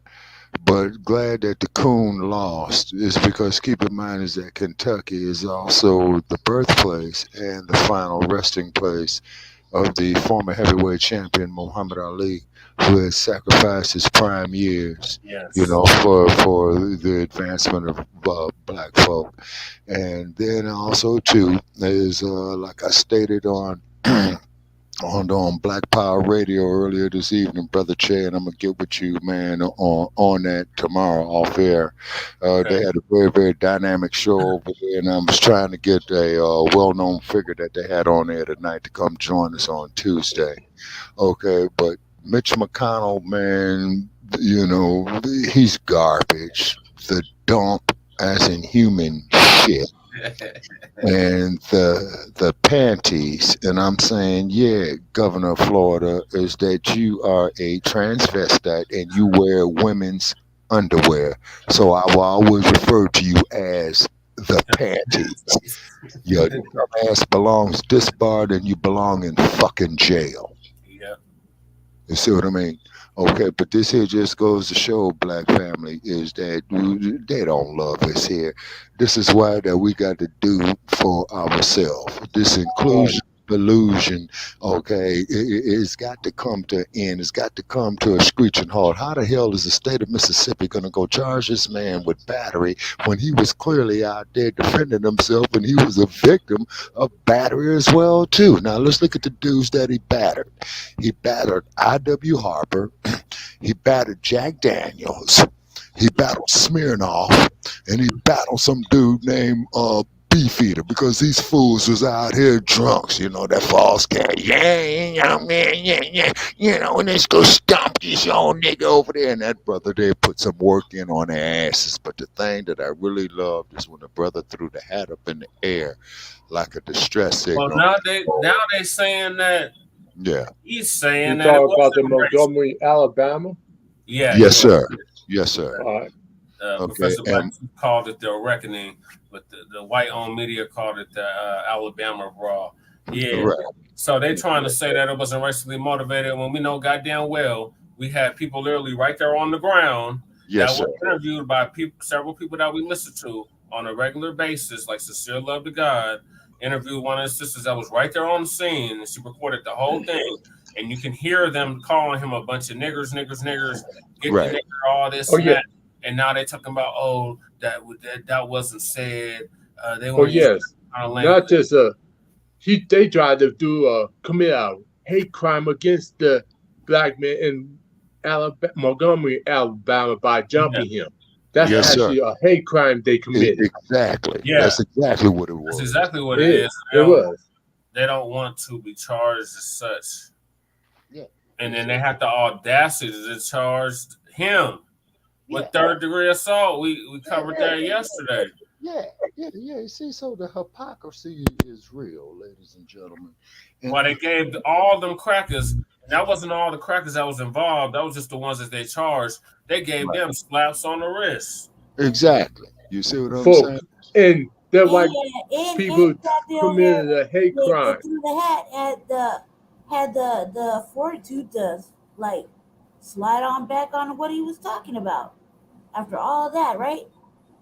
Yeah, that's what I'm talking about. Like he was like he's trying to say it wasn't racially motivated, and it's like, so you think them crackers just attacked you just because they attacked you because you were black? Right. You say, and then keep in mind, you got brothers praying for the boat, and everybody coming out of nowhere trying to help you. That wasn't a racially motivated attack on you, brother. Like, come on now. Hey, well, that's why I call him the chairman of Montgomery, and I salute the chairman of Montgomery. You talking about Uncle Reggie? Yeah, shout out to Uncle Reggie's different. We're talking about the one that threw the hat up. Oh, okay. They put out the distress signal. He put out the SOS. Backslide. He just the Harriet too. Back to good old white supremacy, Mm-hmm. Settle it on back. Yeah. It on back, brother. Come on. And then that police chief down there in Montgomery that I saw, that he was up there on the news talking about, a straight yassa boss. He was a yassa boss, just like that. Yeah. Because this is clearly a hate crime, and you the chief of police, he's supposed to give the direct order, hey, I want every last one of them bastards out there that attacked that man hit with a hate crime. But you the boss, and the reason why they got that coon-ass mayor too. Yes, sir. Mayor that he didn't need the black vote to get elected. Yes, sir. And the reason why I take exception to this, because Alabama is where my ancestors slaved at before they went up to Chicago and before they came westbound. You see what I'm saying? And the thing is that I've seen these individual state across the board, you know what I'm saying, down in the Panty State, down in Mississippi, down in where old Uncle Tom Do you see Tim's. that? Comment is that the brother was swimming hard as Yeah, hell he's across about the river. Yeah, yeah, Aquaman. I And call keep in him mind, Aqua Negro. yeah. But the thing is about that young man. Let's be honest, people, is that when that brother there jumped off into that water and took that swim over there to help that other brother, man. From what I understand, in that part of that delta that they call it, or Mississippi, you got crocodiles, man, all kind of Well, that critters. wasn't the Mississippi River. That was a different river. But yeah, that Oh, okay. there were alligators and all kinds of critters in that water. Okay, but you see, but the brother, he didn't see that. He says he's responding to an SOS, save our people. You see what I'm saying? Okay, and we need to have more of that, particularly out here in Right. the West. But out here in the West, you know, we don't have a stronghold out here, and this is why you get politicians like Uncle Tom Bradley, you know, Kamala Harris, you know, who flat backed her way all the way from the assistant district attorney's office in Alameda County all the way up to the vice presidency of the United States, you know. So, yeah, so I call her Madam Flatback and VP. You know what I'm saying? Yeah. Okay, you know, which is her business and what have you. But hey, sis, you don't represent our interests at all. Now you got this old senile bastard up there right now who's talking about back in 1972, you know, that I don't want my kids going off here with these colored folks, you know, and these. We might as well just call him the crypt keeper at this point. Yeah, exactly. Because dude is looking bad. You know what I'm saying? He really is looking like Dawn of the Dead, Tales from the Crypt, and what have you. Okay, but keep in mind that Ohio and Biden said that 10 years after segregation yesterday, segregation day, and segregation tomorrow. And then Frogface, he kicked the bucket about 72, 76, man, you know, no great loss, you know, go piss on his grave, have the dog shit on it as well, too. You know what I mean? Because but see, and the reason being, black families, I don't mind these crackers stating how they honestly feel. Right. Our problem is that you got these damn yassa bosses and coons and shit that don't realize, man, of the danger that they leading us all into as a whole. You see what I'm saying? Just like that clown down there in Kentucky. I'm glad that bastard lost. You know what I'm saying? And Right. when prosecute them cops, man, that served that illegal no-knock warrant at the wrong address and shot that It's woman so in cold. her Smock gotta bed. whisper this shit right now. You're whispering it. Oh, I thought he was about to start busting some flows. Yeah, you see, and that's what it is with this. You see, and keep in mind to all you OTBs out there, other than black, this is not hatred of what you hear here on these platforms. This is justice. Okay, Mhm. because there's nowhere in hell that you other groups of people that call yourself a minority allow some shit like this here to happen to your own. But you Yeah. sit up there and want us to do it. Why? Because the American ethos hates black people. They hate what we are capable of doing. But it's very interesting of how they hate us so much. But these OTBs want to have sex with us. That's what I find so quite ironic. They want to have sex with us. They want to try to walk, talk, and Yeah. act like us. But you Yeah. hate us. Yeah. You see, so this is just showing the hypocrisy that America have of itself. So the only thing that we're doing on these platforms is bringing white America face to face with its own hypocrisy. See, the day of stymie is over. See, your Uncle Tim Scott, you know, that stymie looking little rascal chump, you know what I'm saying? You know, that's your last one right. He's about to announce he's dropping out He needs to. No, he should. right now. I swear to God, I just seen it right now. He officially announced he's dropping out. Good. It's looking like it's looking like it. Okay, good. And It's do looking like you it. remember? He's dropping out of the 2024 race. It looks like. Good. Now, Good. do you remember when the dump, as in human shit, you know, had got selected as president? Okay. Yeah. And then he's out there skinning and grinning with all them white folks trying to shake hands with him, and each and last one of them walked by his stupid ass like that man was shit in the toilet. Well, you remember how they did Herman Cain? Herman Cain was out there doing this, Shuckle and Buckle.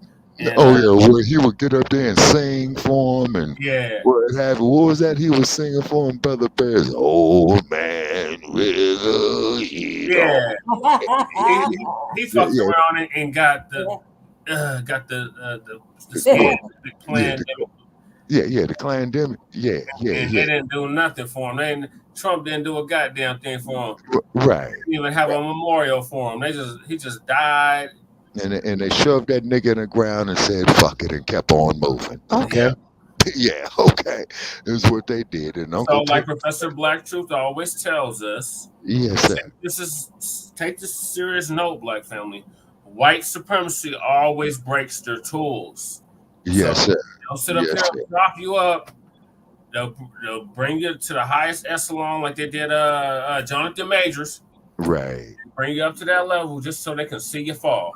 Exactly. And then on top of that, where they had that picture of Jonathan Majors on the cover of Time magazine. I put it back to for later. And the reason why I'm saying it's Time magazine is because, as we all know, Lyndon Johnson Rice, who was the heir to the Johnson Publication Empire, she sold it to Time magazine. So there ain't no Ebony no more. I just call it the biggest version of Ebony, like the rest of the old dead black media, is on its way out. Yeah, unfortunately, because see, Ebony, when the Johnson family had it, Ebony and the Jet, okay, Black family, what that was the archive history of the civil rights movement as it unfolded. You see what I'm saying? They recorded the civil rights movement and the Black empowerment movement as it unfolded.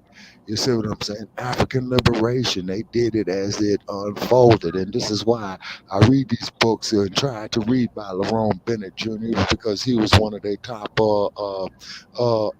writers. And, and Lerone Bennett, look, the only Melanesian left, aside from stupid ass bad ramen, is motherfucking Cornell West. So the elders didn't even qualify.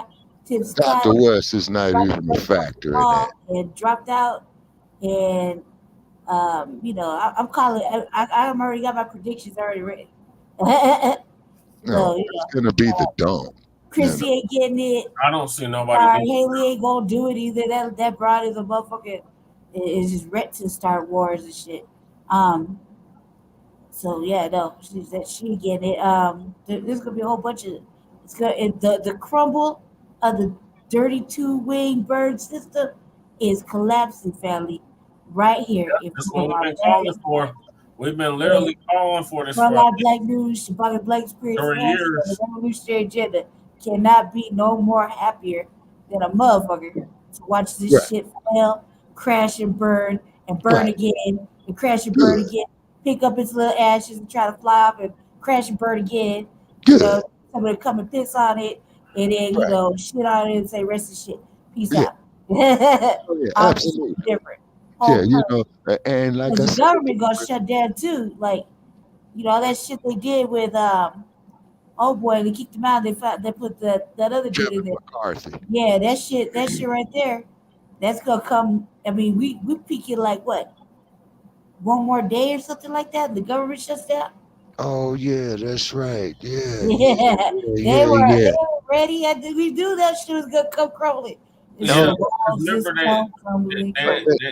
were deliberating all the way until like the last minute. Until they do a last minute. Get a cat's ass and just take him out and whoop his ass because they have to pass that money to Ukraine. Oh boy, saved the day the first time, and now they gonna be fucked. They gonna get stretched out over there, and the government about to be shut down. What are they gonna do? The government's gonna be shut down, but they still gonna get paid. Yeah, they're gonna get paid. Yeah, but it's a bad look all the way around. It's a real bad look for the Biden administration. Excuse me. Biden sexuals, y'all ain't getting back in there. It's a wrap on y'all. Let's hear from Brother Shabazz. What's your thoughts on Daniel Cameron? Well, about him dismissing the case of what's that, Breonna Taylor? Yeah, he was the attorney general. He refused to prosecute her killers. Wow, that's terrible. I mean, just he just scratches where he doesn't itch. Yeah, exactly. You know what But I'm saying? just doing the buck dancing, you know. Mm-hmm. Yeah. And I don't know if it's just because he's trying to get in the office, or he's just straight up coning, even though there's some niggas do that for free. Right. Yes. Yeah, sadly. Yeah. That's sad to say. Yeah. I mean, there's a murdering cops all across America. Mm-hmm. And the family out here talking about forgive. Right. And racism is the only thing that matters. Yeah. You see, and this is a very, very huge disservice to our youth, is because they're gonna learn one day. Oh yeah, well you see, the youth will always inherit the revolution, to quote Dr. Newton. Okay. They will inherit the revolution and they will spark the revolution. Yes, and then what it is because, like I say, people, I'm on my way out. This is why I spend so much time, reflecting what I've lived through to pass on to the next generation. Whatever you did, Shabaka, you're kind of hard to hear now. No, man. What about now? Wait a minute. Okay, what about now? We can hear you. Say something. Okay, what about now? You got a little feedback, but we can hear you. Okay, and I got some feedback. Yeah. Yeah, and I'm hearing it. Okay, because what I'm trying to do, I'm waiting for the Bluetooth to power up because I'm using this. Are you on the computer or the phone? I'm on the computer. Okay. Yeah, I'm on the computer. Do you have the headphones in, or are you just using the speakers? Okay, no, I got the headphones in because everybody in the household is asleep. Okay. All right, whatever you just did, it cleared up. Oh, okay, that's cool. Okay, so which means is it's a shortness wire, because like how when you have headphones and you wind them up and what. Yeah, we get into it. E-Bizzle, don't rush the host. Yeah. So is that it, Shabazz, on Daniel Cameron? It's terrible to have dealing with the black man like that. Was his name Daniel Cameron? Cameron, yeah. Cameron, C-A-E-R-O. It's just terrible. Not prosecuting the man for the murder of Breonna Taylor, and he said it from his mouth. Man, that's very terrible. Yeah. Now, here's one thing that could have happened too, folks. With that be in the South, okay, he probably was told not to. You know what I mean? Yeah. Yeah, That's a possibility. Yeah, you know what I'm saying? His slave master probably told him not to. You know what I mean? And then on top of it too, because I'm thinking they're doing a whole lot of power plays on these black politicians behind doors, particularly when the dump, as in human shit, and I want to make that perfectly clear. Okay, came to powers because what it has is that you had a implosion of white supremacy, during the dump regime, and that wasn't no presidency, that was a regime. And then they're going to take Omarosa and physically throw her out the White House? Yeah, it changed a lot. Yeah, see, that's the part they don't tell you, And I don't know Ms. Omarosa. And then she come back to us, talk about, I was the spook that sat by the door. No. She was probably the bed wench. She was probably the bed wench that sat by the door. Yeah, that's more accurate. Yeah, you see, so let's keep it real. You see what I'm saying? So therefore, for all you fools out there, this is Shabaka saying, Corey, please send all hate mail to our like page, Shabaka's Black Experience Enhanced. We have been reinstated to get back on Blog Talk. Okay, we got around it. And please be sure to send all your hate mail right there, and we'll find your ignorance most amusing, and we will be happy to read it on the air. Okay, now. Black commerce. Yes, sir. We gotta move on to the next topic. Oh yeah, let's do that. So, good news for Daniel Cameron. He'll never be governor of any state, let alone Kentucky. And we're gonna make sure that you never forget Breonna Taylor. Rest in power to Breonna Taylor. Absolutely. Her boyfriend that busted back at the pigs. Yes, sir. Doing that because rightfully so, that was self-defense. They didn't have no business barging in on that sister. They openly admitted they went to the wrong apartment. They had a warrant for the wrong apartment. So yeah, that damn Hankerson, he's on trial right now. Okay, good. And may that son of a bitch be persecuted to the utmost of the law. Have him walk the concrete, and when he goes inside the slammer, I hope they fuck him in his ass. And we approve of the message. Now, moving on to the next topic. This is Chi-Town. Shout out to E-Bizzle, a real walkie-talkie in the house. Oh, okay. Yeah, greetings always. Chicago is not having it. Chicago is fed up with the migrant crisis. As our here in the mile-high income now, a migrant-flooded city. And they're letting the politicians know enough is enough of this shit. They took over City Hall last week. They shut the whole City Hall down. Oh, great news. Added security, according to E-Bizzle. And it was quite an event. So they want the migrants to be sent back to their homeland after being ignored by the city. Good. I mean, man, just send them out of the country, period. Throw them on the other side of the Rio Grande, man. We don't give a damn where they go, man, because this country owes us reparations. Yeah, right. Okay, because y'all are stealing our money. You see what I'm saying? Okay, at first, you know, we were sympathetic to you, but then when you motherfuckers came here and expressed how you honestly felt toward black people, man, y'all kiss my ass. Right. Straight out. Yeah, no doubt about it, Shabaka. So I'm going to play the video. I believe it's from Phil Scott. Oh, okay, yeah. Oh, yeah. Professor Black Truth. Shout out to Professor Black Truth. Here it is. I think this is it right here. Yep. Shout out to Uncle Phil. If you haven't subscribed to the African Diaspora. Come back and watch football all season long, live and cable free. This is from his podcast, Scottcast. YouTube TV. Terms apply. Cancel anytime. I'm sorry about the ads. I'm not on my platform. It's on Chrome. $3,919 using e-farming.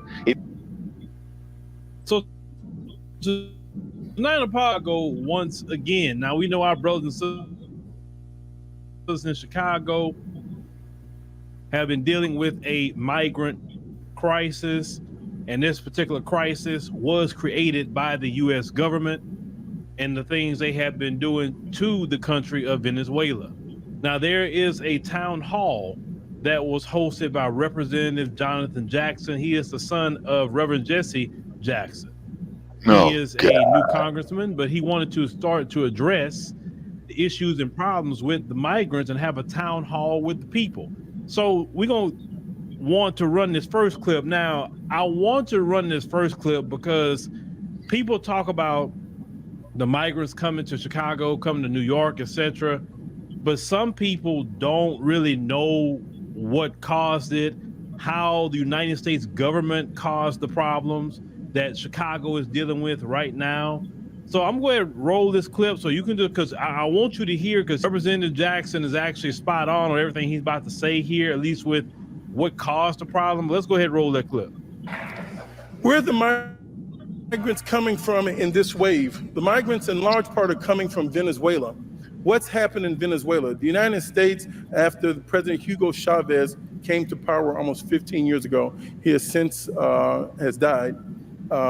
He was a socialist and was doing a lot of economic reforms. There was a backlash against his government by the United States. So we started doing an embargo, blocking his oil sales. Then from there, we started the sanctions under the Trump administration. So what's happened in the last 15 years in Venezuela is they've had the equivalent of 3 Great Depressions. So this is one of the wealthiest countries on earth if they could sell their oil, but they've had the equivalent of 3 Great Depressions. So now over 7 million people have had to leave their country. Many of the people that you're seeing in these shelters and police stations and so forth had a house, had an apartment, had a place to stay. But because we've taken them out of the foreign exchange process, the United States government, you cannot use a U.S. credit card in Venezuela. They cannot sell their oil to the United States. They have suffered 3 Great Depressions. And because we're the only country in the region and in the world that has a problem with Venezuela, they want to leave. And in turn, the bordering countries end up welcoming them and transporting them to the next city, all the way to the Mexican border. So from Caracas, Venezuela to Chicago, Illinois is 2,499 miles. You can walk to Caracas, Venezuela. You can drive to Caracas, Venezuela. You can bicycle to Caracas, Venezuela. You don't need to fly. You don't need to take a boat. It's one contiguous landmass is what I want people to understand. And then we're going to go into a deeper dive on how did we get to this current challenge. The migrant crisis timeline starts when Hugo Chavez is elected. There's repercussions. The United States wasn't happy. Mr. Chavez has since deceased. And then Maduro came in there, and the United States got even more selective in its prosecution and sanctions against them. Then he had a failed coup attempt in 2018. Then the United States puts in sanctions on the oil. They also own the Citgo oil. We're talking about the 4 and 5% that we have on the eggs and milk. They started having 75 and 100 and 200% inflation. So people could no longer eat there. And now the imports resume, eventually increasing to 153,000 barrels of crude oil a day. They had been totally shut down. President Biden, 3 weeks ago, lifted some of these sanctions so they could start selling oil so fewer people would be leaving. Why do we have to deal with this? Because there are over 400,000 people from Colombia and up the Pan American Highway that are trying to get here. So this is only the beginning of the wave. We're going to talk about it a little bit more. In Venezuela, highly dependent on fossil fuel, the sanctions have contributed to their economic hardship, and their inflation rate has been hovering at around 300%. That is why people have had to leave the country to come here. The impact on the city of Chicago, and specifically, has created more social unrest. There's been a disruption of public services. I, like many of you, have gone into a police station, and it is simply awful.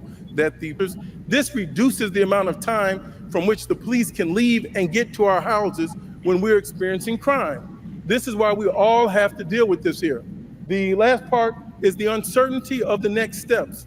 I was with Mayor Johnson this past week in Washington, D.C. He asked the president's chief of staff for $5 billion in additional funding so that we can offset this, not just for Chicago, but the 6 urban markets that Governor Greg Abbott is sending migrant populations to. So as you heard, the sanctions that the United States have put on Venezuela and the problems that the United States have caused Venezuela ever since way back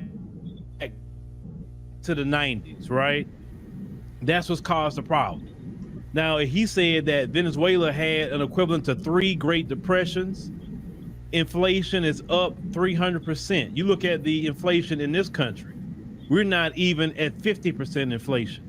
And look at how we are upset. Look at how a lot of us are suffering. So imagine your inflation goes all the way up to 300%. Your currency is not worth much at that moment.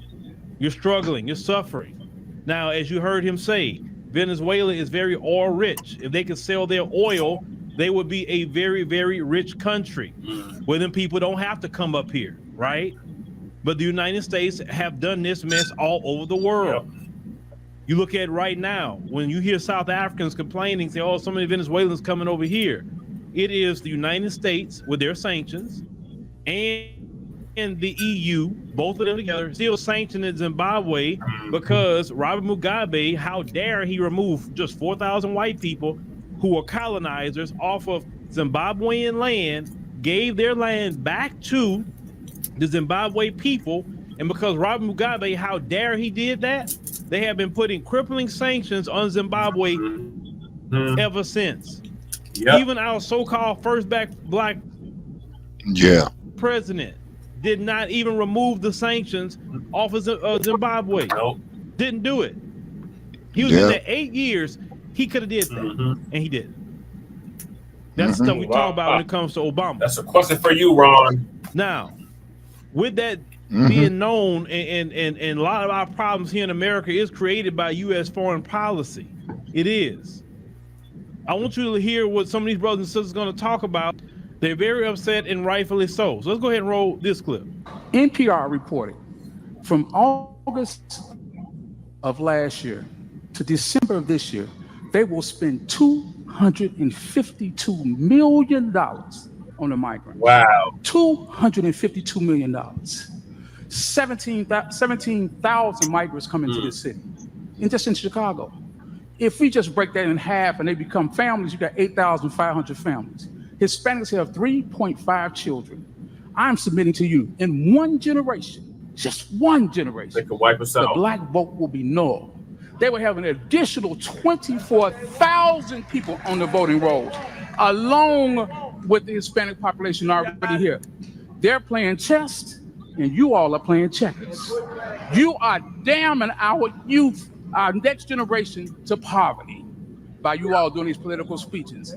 One generation, our youth, our vote will be null, and all these 6 sanctuary cities. And what are you going to do about that? Damn good question. Okay, I foresaw what that brother was talking about, Thank man, 25 years ago. The first thing we have to do is to make sure that those that are coming here unlawfully stop. I don't have anything to do with persons' reproduction level. So did Dr. Claude If people want to have more children, you certainly can.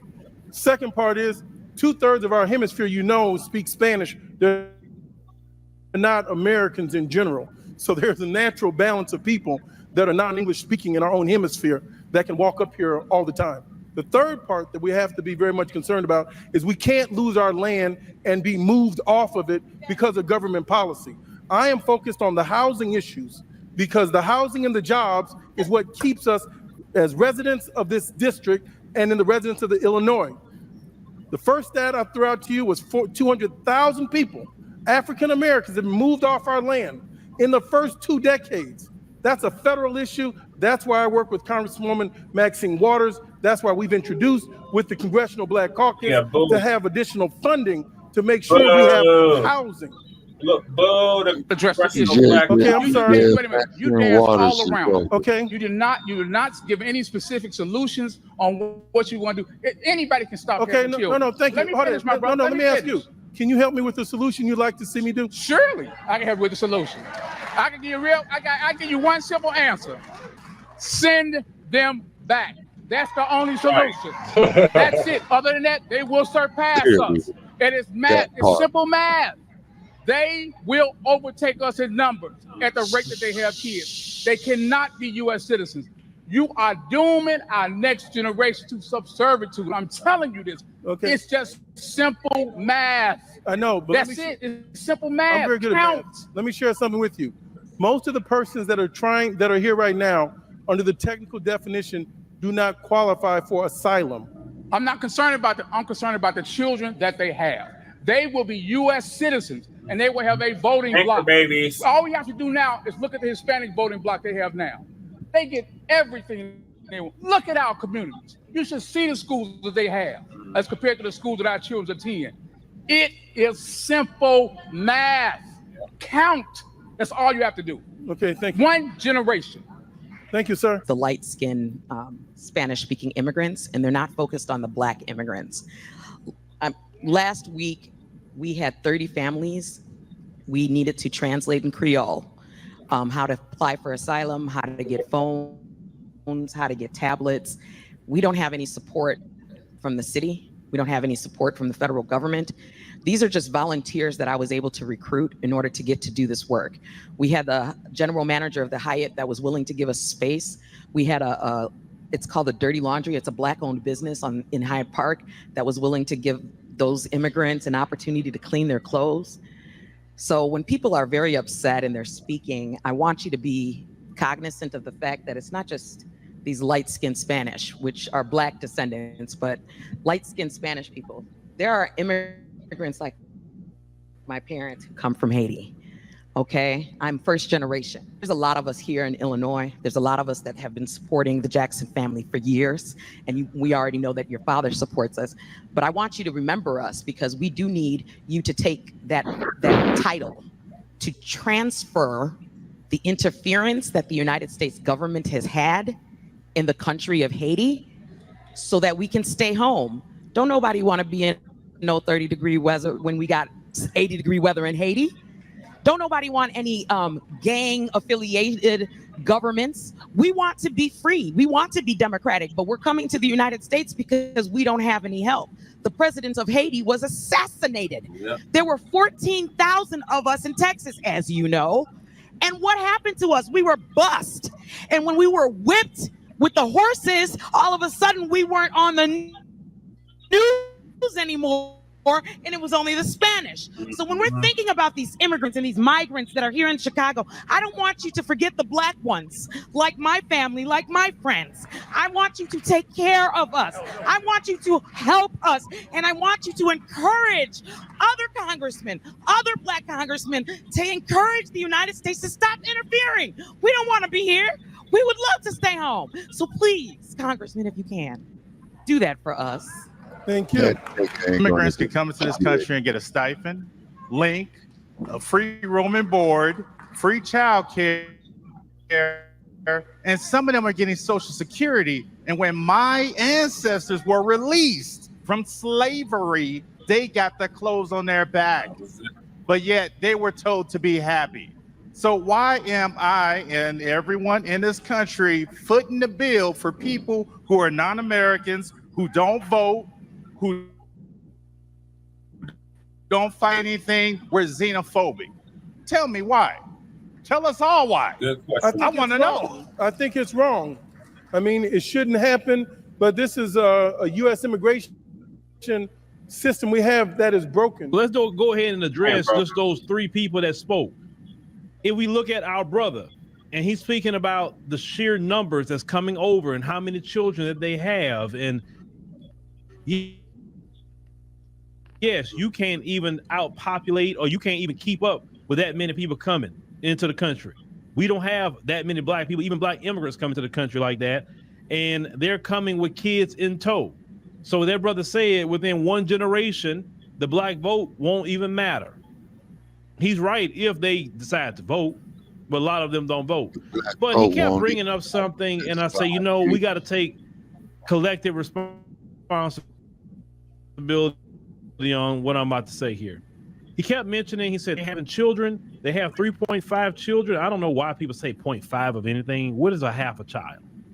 Either you're going to have 3, 2, 1, 3.5, or 2.5. What is a 2.5? I mean, what is that? That doesn't make sense. Are you calling the 0.5 like the dog or something? Is that part of the children? I don't know. So they have on average 3 children.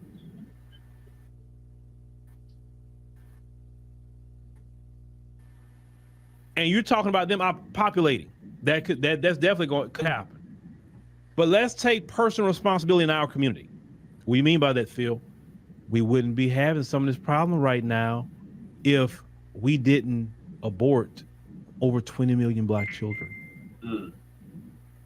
You see, that's starting to come up and burn us in the butt now. We don't have 20 million people. We should be 60 plus million strong, 70 plus million strong, right? Yeah. Even more. I say 70 plus million strong in this country. But people have listened to the folks, particularly the Democrats, because they promote that. And they have convinced you that you're poor, you don't have no money. They've convinced you, oh, you don't need a kid right now, but you sure can do things to go get a kid. But when it comes time to be responsible and take care of a child, oh, you just go ahead and get rid of your child. And now you're starting to see what happens with that. See, these other people that's coming in, they don't do that. That's not an option. Actually, they're in more dire straits than a lot of us is when they come into this country, and they still don't get rid of their children. You understand? They're still having children, 3, 4, 5, 6 children, and they struggle and do what they got to do for their children. So we got to go ahead on and take that. The fear of them outpopulating us, that is a possibility. If you keep the Democrats in office, it's definitely a possibility, because Biden has the floodgates open for them. Hey, come on in. You're welcome. Come on in. We need to support any policies that make it more difficult to get rid of children. Mm-hmm.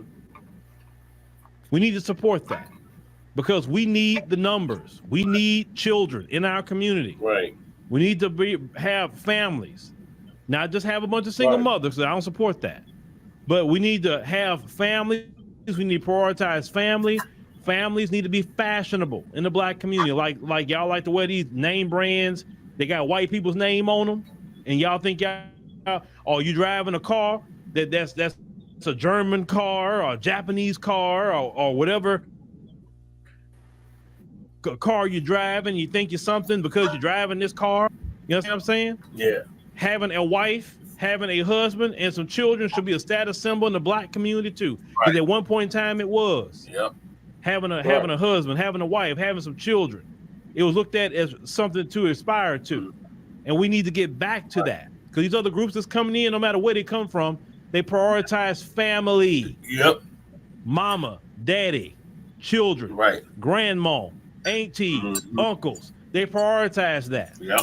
Even Africans prioritize that. Right. We need to get back to family. Right.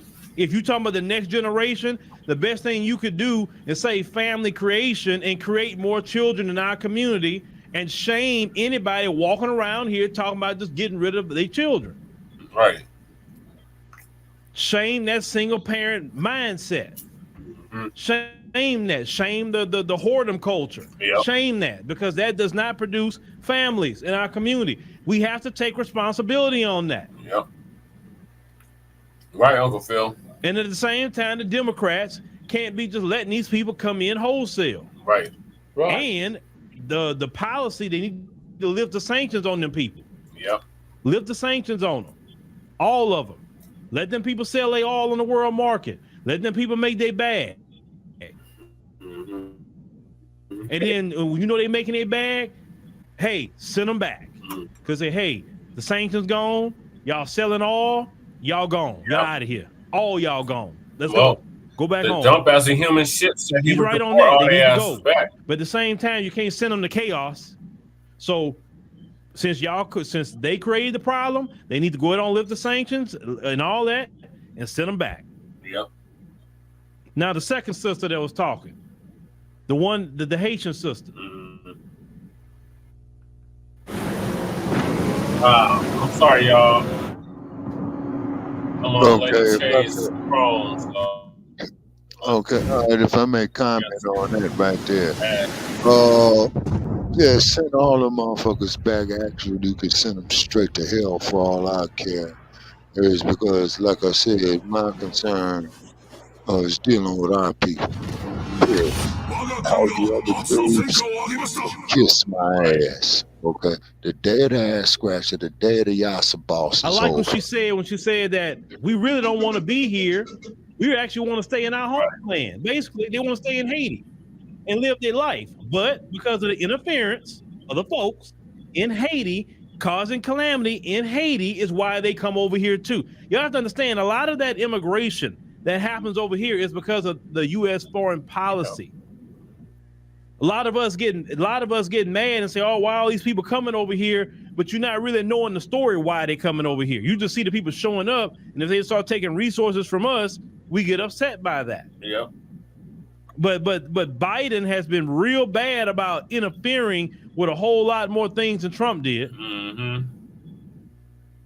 And when Biden got in office, the first thing he started doing is trying to interfere in Ethiopia and cause problems in Ethiopia. Yeah, that was one of the first things that he chose to do. I said, look what Biden doing. He's trying to cause problems in Ethiopia. Then he gets in office. All of a sudden, now there's a problem in Sudan. When Trump was in office, and we didn't see all the problems in the African continent. Then he's trying to beef with South Africa. He's trying to beef with them. Every time you look up, he's trying to do something. Mm-hmm. So when the Haitians tried to come over here, as that sister talked about, they didn't roll out the red carpet for them. Nope. They didn't put them up in hotels and all of that for the Haitians. They didn't do that.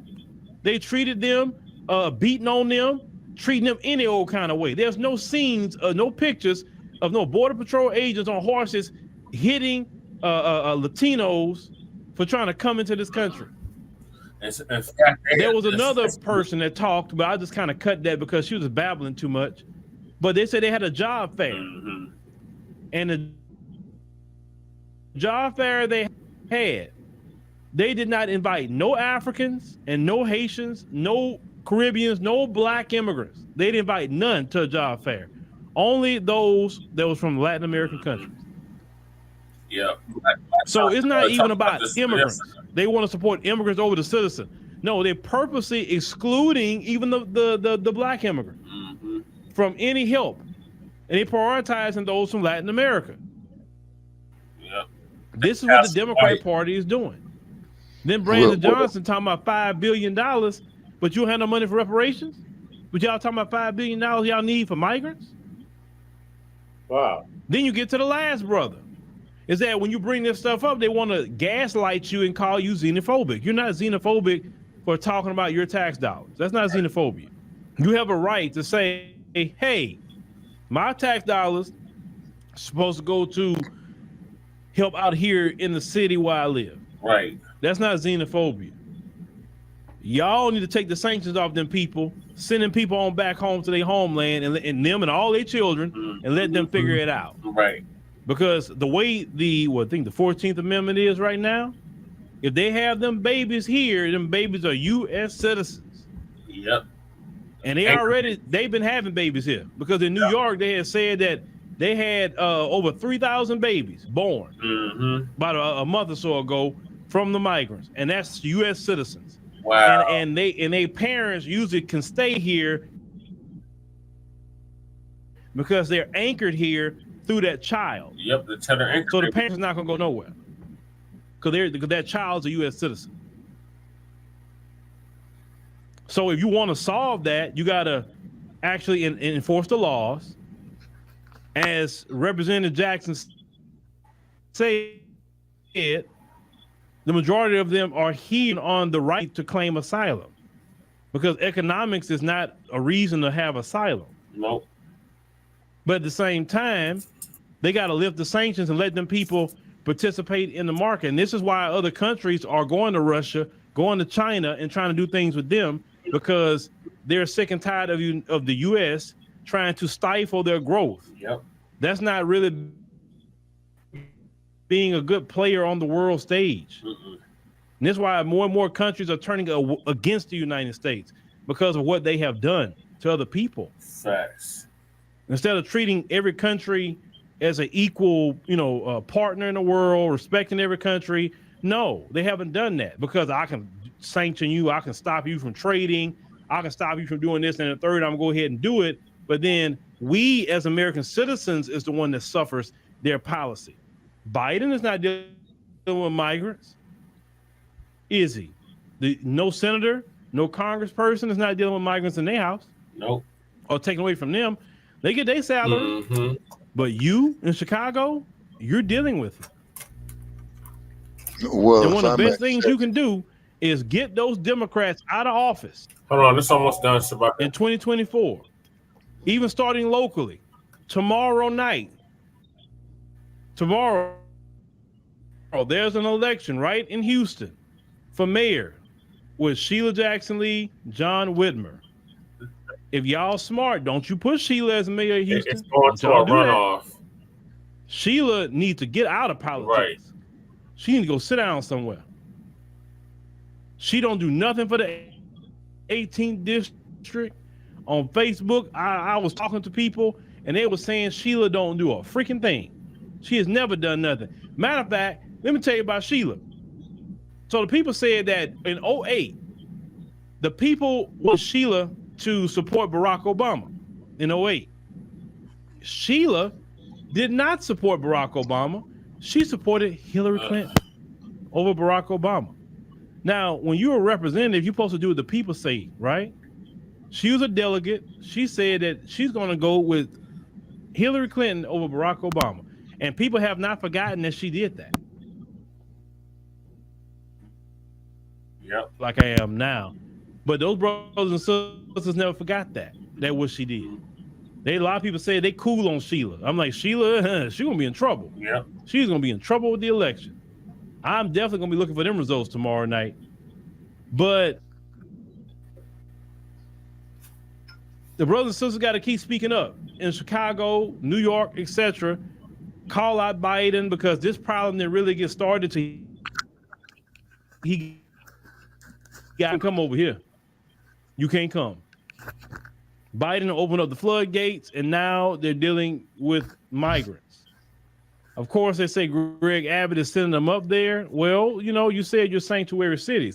There's no city in the state of Texas that's a sanctuary city. No. And so, but y'all still are fighting against it. Now, Representative Jackson said Illinois is actually a sanctuary state. Sanctuary to whom? Exactly. It's not to us. Y'all not a sanctuary state to black people. And then he said that 200,000 black people left in the past 2 decades. Wow. Out of Illinois, but a lot of them left around Chicago. A lot of them have moved down here to Houston. I know people have moved to Atlanta. Some people moved to Dallas. Some people moved to Charlotte, North Carolina. Some people moved to different places in Florida. A lot of people from Chicago have moved here in the South. Why? Because they're sick and tired of some of the politics. Mm-hmm. They're sick and tired of what go on up there. Yeah. But I'm with you, brothers and sisters in Chicago. You keep standing up. With you too. You demand that sanctuary status ends for the city of Chicago. Yes. If Brandon Johnson want to go ask for $5 billion, it should be for the citizens of Chicago. That's right. Not anybody else who chose, and I keep saying that, who chose to come up here. Mm-hmm. And then I got to do a podcast on this, because now Biden and them is trying to liken black Americans to migrants. Oh my God. That was the most disrespectful thing ever to say about black America. Man, migrants. We sit up here and say, you know what? Hey, let's go it on and cross the Atlantic, and let's go it on to America, because we just here's a better place. That's the story of Europeans. That's not our story. We're not no freaking migrants. That's right. No. That's why nobody want to vote for you Democrats. That's why I'm watching every election. You better believe y'all lose. I'm reporting on it, and I'm celebrating it, because y'all are so disrespectful. Right. You take from black folk, won't give black folk a thing. But then at the same time, you gaslight black folk when we speak on it. Yeah. Then you disrespect us, try to label us like we some doggone migrants. You're not no migrants. But y'all let me know what y'all think about, what's going on in Chicago with our brothers and sisters here. And, like I said, I'm not against Representative Jackson for doing this. I'm not. I'm not at all. I'm just saying that what that brother said, the main thing they need to do is take the sanctions off, round them up, and send them right back to Venezuela where they come from. Right. Right on, Phil. All right, thoughts, Shabaka, before you pass out.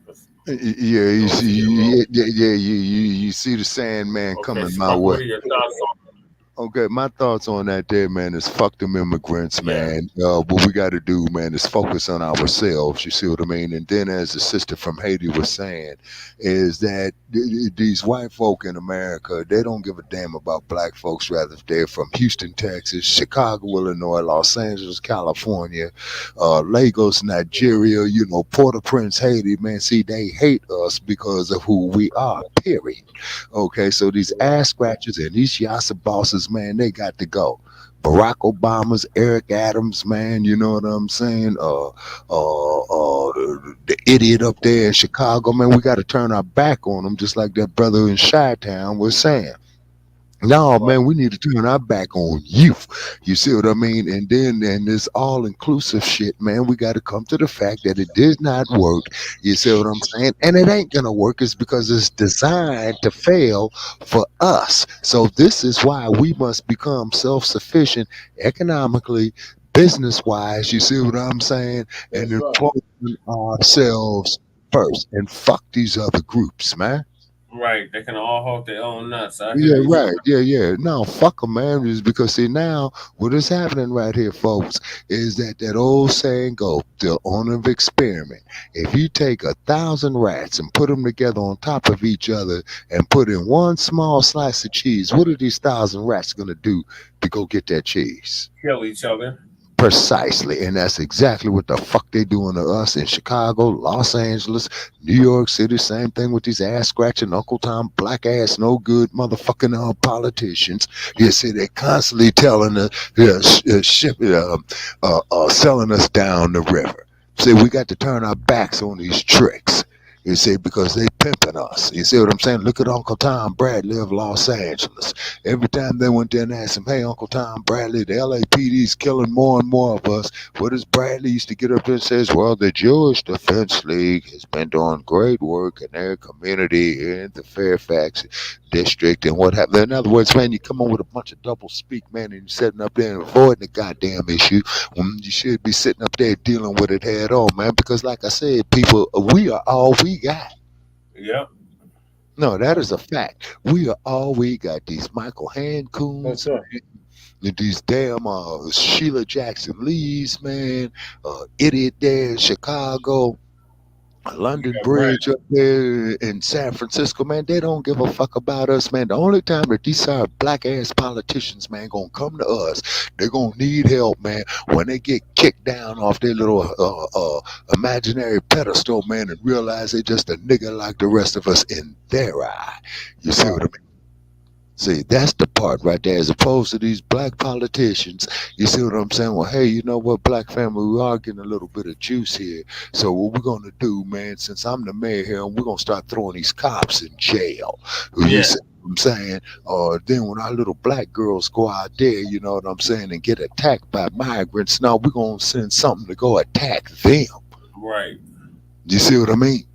See, that's what it is, because they think we're supposed to sit up here, allow ourselves to be killed, skin and grin, tap dance, want to go out there in Hollywood and all that old type of shit. Fuck that.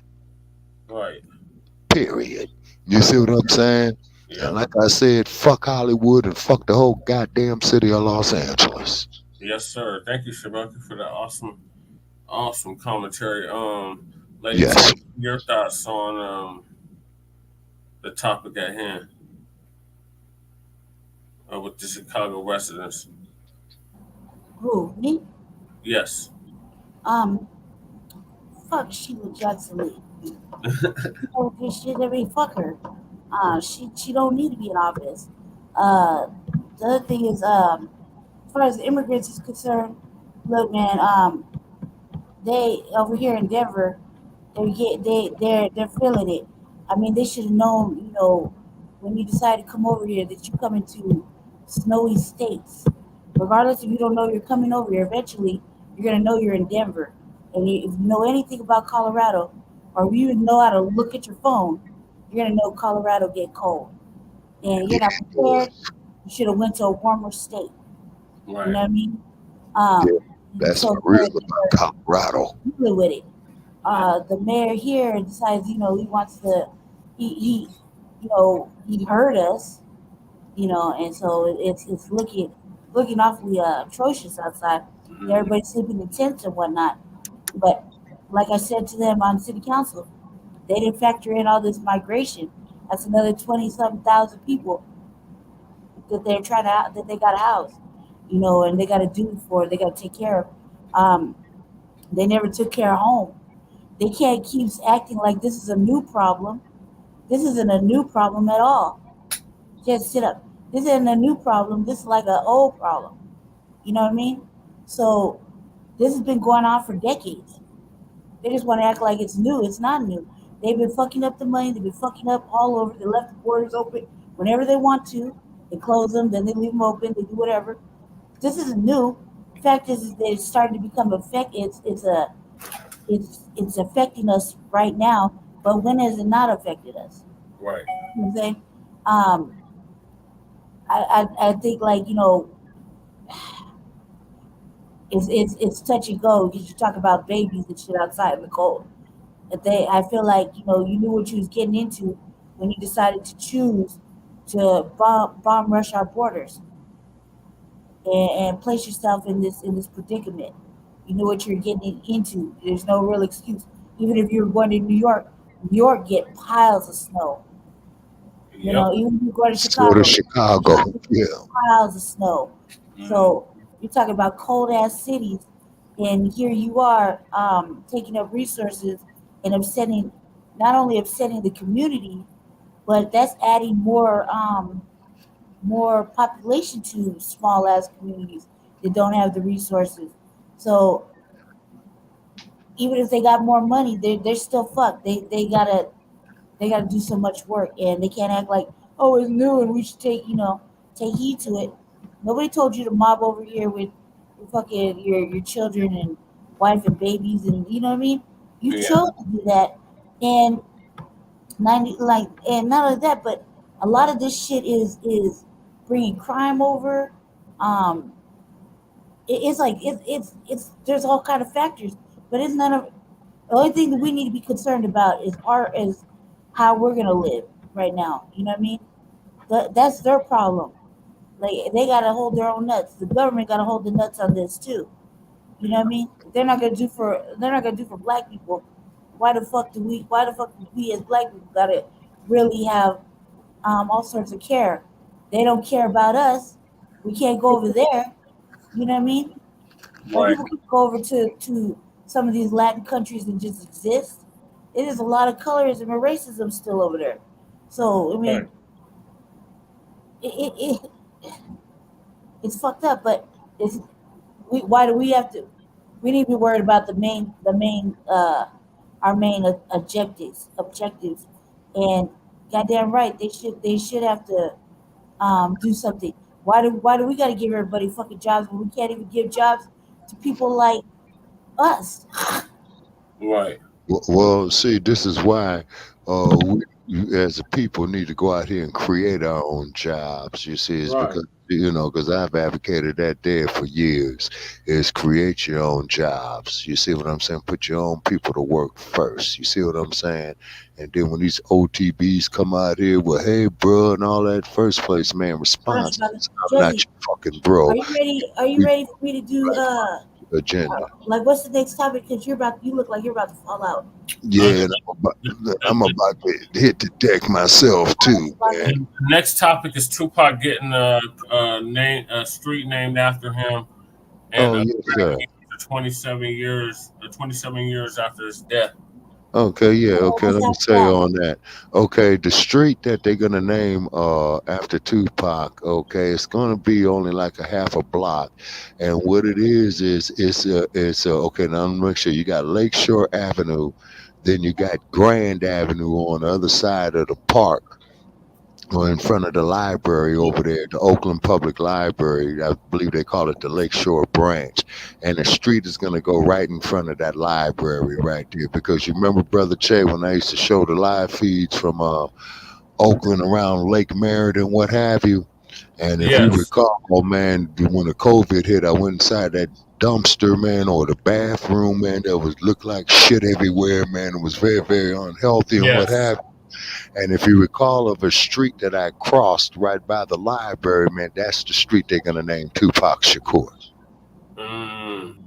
Okay, no, it's good. No, it's good. That's a good thing because it's right by a library. You know what I'm saying, and what have you. Plus that, that there is the birthplace of the Black Panther Party. Where his mother Philly was a member of the New York chapter. You see, so I repeat the legacy. Now, also too, what they need to do in the city of Oakland, all up and down San Pablo Avenue. And you saw my live feed from that I did there too, Brother Che, a few years ago when you hit me to the Black-owned bookstore that was over there, and I went in front of it and did the live feed. That was off of San Pablo. And what they need to do on San Pablo and Telegraph is the same thing they did in Hollywood with the Walk of Fame, except the difference is that instead of putting movie stars down there, you're going to put down all the Black historical figures, for our time. And the reason why we're saying Oakland, California, because that is the birthplace of the Black Panther Party. You see what I'm saying? And besides the Deacons of Defense, the Black Panther Party was the only Black organization that defended itself, you see what I'm saying, through the Second Amendment. And then you did have the Black Liberation Army split off from the Black Panther Party and what have you. So it would be a good thing, man, and this will create jobs too. So it would be a good thing to have a Walk of Fame of the names of Dr. Nkrumah, Harriet Tubman, Toussaint Louverture, you know what I'm saying? Adam Clayton Powell, Muhammad Ali. Ali wouldn't want his name on the sidewalk. He would probably have to have it up on the side of the wall because he said when they gave it to him in LA, he wanted it on the side of the wall because he didn't want people walking over his name. But my funny time, I went there to go see his plaque up on the wall, which is over there off of Sunset and Vine.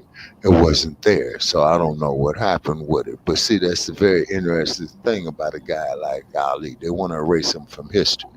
And then also too, the Black sciences up there, scientists also too, some of our ancient heroes. Yeah, there you go. That's him, Muhammad Ali, Ali Boumaier. And then also too, you want to have there. Yep, that's him. And that's him. Yes, sir. Yes, sir. And also too, you want to have the names of Queen Nzinga up there, Queen Hatshepsut.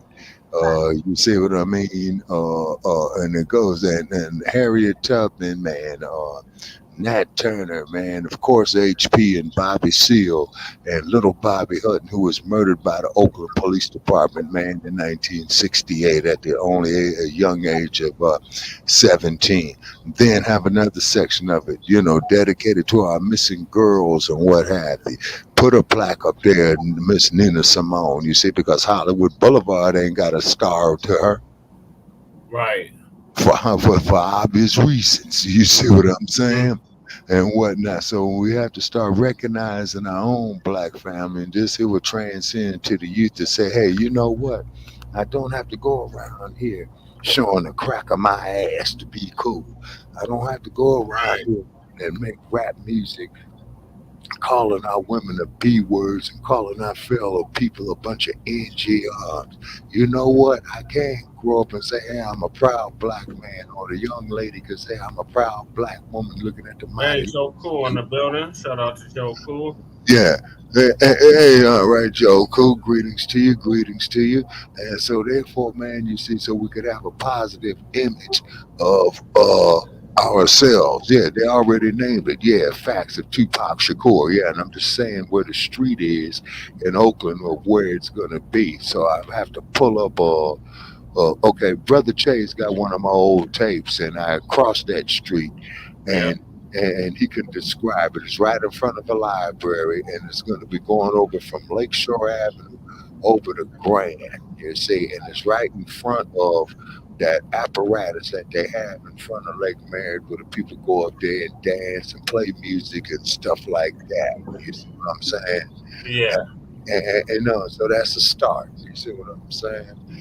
And happy because, like I said, his mother Finney had passed away. She passed away in Marin County, which is on the west side of the bay, which is north of the San Francisco, which is north of the Golden Gate Bridge. Yeah. Because when you cross the Golden Gate Bridge from San Francisco and go on the other side there, you're in Marin County, or Marin County as they call it, but it's pronounced Marin. And that's where Finney Shakur had transitioned. See, because you see, black people, we are a great people of where we come from. And all these, oh God, all this human shit out here that wants us to hate ourselves right there, want us to be ashamed of where we come from. Well, I ain't no African, I is American. No, you're a brain dead, ass scratching slave. And that man right there sacrificed the prime of his life, of his career for his people. You see what I'm saying? Ali Boomaye, and I thank God he never lost to no white man. Right. Right. I thank the ancestors and the Almighty that he never lost to no white man. You know what I'm saying? And anytime that you get on the subject of Muhammad Ali, even I see after his transition, it's the subject of a quick argument, as it was 50 years ago and 10 years before that. Facts. All right. So, did anybody have anything else to say about what's happening in Chicago? Yes, sir. Okay, in the city of Chicago, Crook County, you know what I'm saying, where I had to get my birth certificate from a few months back, you know what I'm saying. It's Cook County, but I call it Crook County after all, they have certain traditions there. You know what I'm saying? And okay, tell the brother to move on. Yeah, I don't know why E. Bizzle think he can rush us tonight, but no, you're not gonna rush us. Chicago, Fred Hampton and his crew were killed there. Yeah, I know that too. Joe Cool. You're right. Yeah, Joe Cool is in Chicago too. Yeah. So it's all good. So what it is, though, is that Chicago is one of our strongholds. You see what I'm saying? Economically, you see, and we got to get rid of this ass scratching, yassa boss, and all inclusive agenda because it ain't shit. It is hampering our progress.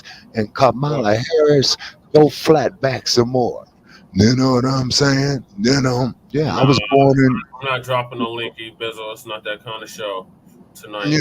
Not open panel. Yeah, see. These are our guests and our co-hosts. And what it is, man, and I'm saying this here to the generations after me, man. Y'all come from a great legacy, man. You know, you don't want to be out here, man, like these what would you call them, man? That burn out in the sun, man. Who was you said, Brother Che? The Caucasoids. Yeah, the reptilians. Yeah, reptilians. Yeah. See, we don't want to be like them, black family, because see what it is that they in fear of you uprising. You see what I'm saying? You see, that's what it is. They're in fear of you uprising. You see, these ass scratchers and yassa bosses like that Eric Adams, man, and all that, they got to go. I live on the street. Oh, he's talking about Fred Hampton. I was on the west side of Chicago. That's Monroe Street. Yep. Yeah. I'm gonna ask that brother to confirm that. That was Monroe Street where they killed Fred Hampton. They said that there was December 4th, 1969. You see. And the cold part about it is, man, is that they want us to stay fucking ignorant, man, of our righteous history, man, and want us to sit up here and embrace this prepackaged bullshit like a dude could be a woman. I know, it's complete insanity. Yeah. They got the crack of a man's ass confused with a woman's womb. Big difference between the I two. didn't believe it until after I heard Nelly Fuller say it. He said the white supremacists is going to create 50 different genders, and they was going to have the black man thinking that the new black woman's vagina was the white man's anus. So, Yeah, exactly. 10 years ago, and I was like, what the fuck? And here we are. Yeah, and Dr. Francis Gus Wilson made the same prediction too 50 years ago. And then, as you pointed out too, Brother Che, when old Tricky Dick and Henry Kissinger, man, was talking about feminizing black men way back then. Yep. So, which means, Black family, is that they had this shit on the drawing board for 50 fucking years. You see what I'm saying? And then I'm gonna say this here, brother Che, and I'm gonna call it a night, man. Okay, Shabaka. Lose that hat, man. Lose Never that. Shabaka. the Pony Express. The Broncos, goddammit, the best horses in the whole wide world. Yes. Man, the Pony Express, but Pirates won today. That's a great thing. Pirates won today. So which means is that we need all the teams in the AFC West to lose 2 games and the Raiders win 2, then they should mess around, man, and head back there to Denver, man, for a divisional playoff. Now, hold it. It'd be better for you guys to have to come here. Yeah, that's right. And yeah, and at least you guys would be playing in a stadium that got artificial heat in it. Allegiant Stadium is on. Not even at capacity. Not even close to capacity. Well, for the out seats. Okay, well, yeah, we'll see y'all in early January. Yeah, because when we play the last game of the season. Yeah, you see, and it's in the league. Hopefully, we will knock you out the playoff contention for that. Man, sir, we're Pirates. And we will be in the playoffs, and y'all. Okay, man, we're Pirates. Home yeah, we're Pirates. Bull crap stadium you call home now. So Allegiant Stadium. Oh yeah. I'm about to tap out. Yeah, I understand, but it's best. So it's Shabaka. So y'all give us your closing statements on your way out. Yes, sir. My closing statement right here is stay black, stay strong, keep your head on the swivel. They're coming to us in all different directions. Take up self-defense, protect yourself by any means necessary, because this shit is getting ready to get real. Yes. And all we got is each other, Black family. So I'm begging the street crews. I know y'all got a creed to go with, man, but that brother who you shooting at, man, is not your enemy. Right. That brother who's shooting at you ain't your enemy. Protect yourself. If we can go out there, man, and make a truce and stick to it. I understand that you had loved ones killed by these rivals. I understand there were those who lost their mothers and parents and children behind their rivals. But as it stands right now, they're going to come kill the rest of your family, man, simply because you black. Not because Blood or Crip or El Rookin, man, or Stone Cold Assassin, what have you, man. No, they killing you because you black. Yeah. Period. That's what they trying to do. They trying to exterminate us. Yep. That's why we gotta get on code and adopt the black first mentality. Yeah, absolutely. And follow through with that mentality. Build up some businesses to put on people to work. Don't sell the property in your family. Don't go for, oh, man, you know, it's all money, man. You should have just try to get paid, man. But all money ain't good money. I mean, let's look at what happened to that sister down there who took her friends down there to Mexico. Look what they did to her. Yeah. That is heartbreaking. It is. And the cold part about it is, she had her own business going on. She was getting paid. So she probably said, well, hey, well, let me take y'all here. Let me show you something. And she probably was going to say, hey, well, let me show you how this here happened. You see what I mean? But that old nigga mentality, you know what I'm saying? But when old Master Charlie come, you should kiss his ass, don't you? Well, yeah, they go out the way, they skinning and grinning and everything. Oh yeah. When old Master Charlie come here with his badge and his gun, man. Oh man, you know, all the busters coming out of you right there. Mm-hmm. See, and then you fools out there that want to go out there, have a carload full of partners in there. Then all of a sudden you decide to go make a move and don't nobody know shit, and want to take somebody to jail with you. That kind of bullshit, rather if it's Cook County, rather if it's Denver County, rather if it's Los Angeles County, Alameda or San Francisco County. Hey, homie, get off in the car. You go make a move. Now you all caught up.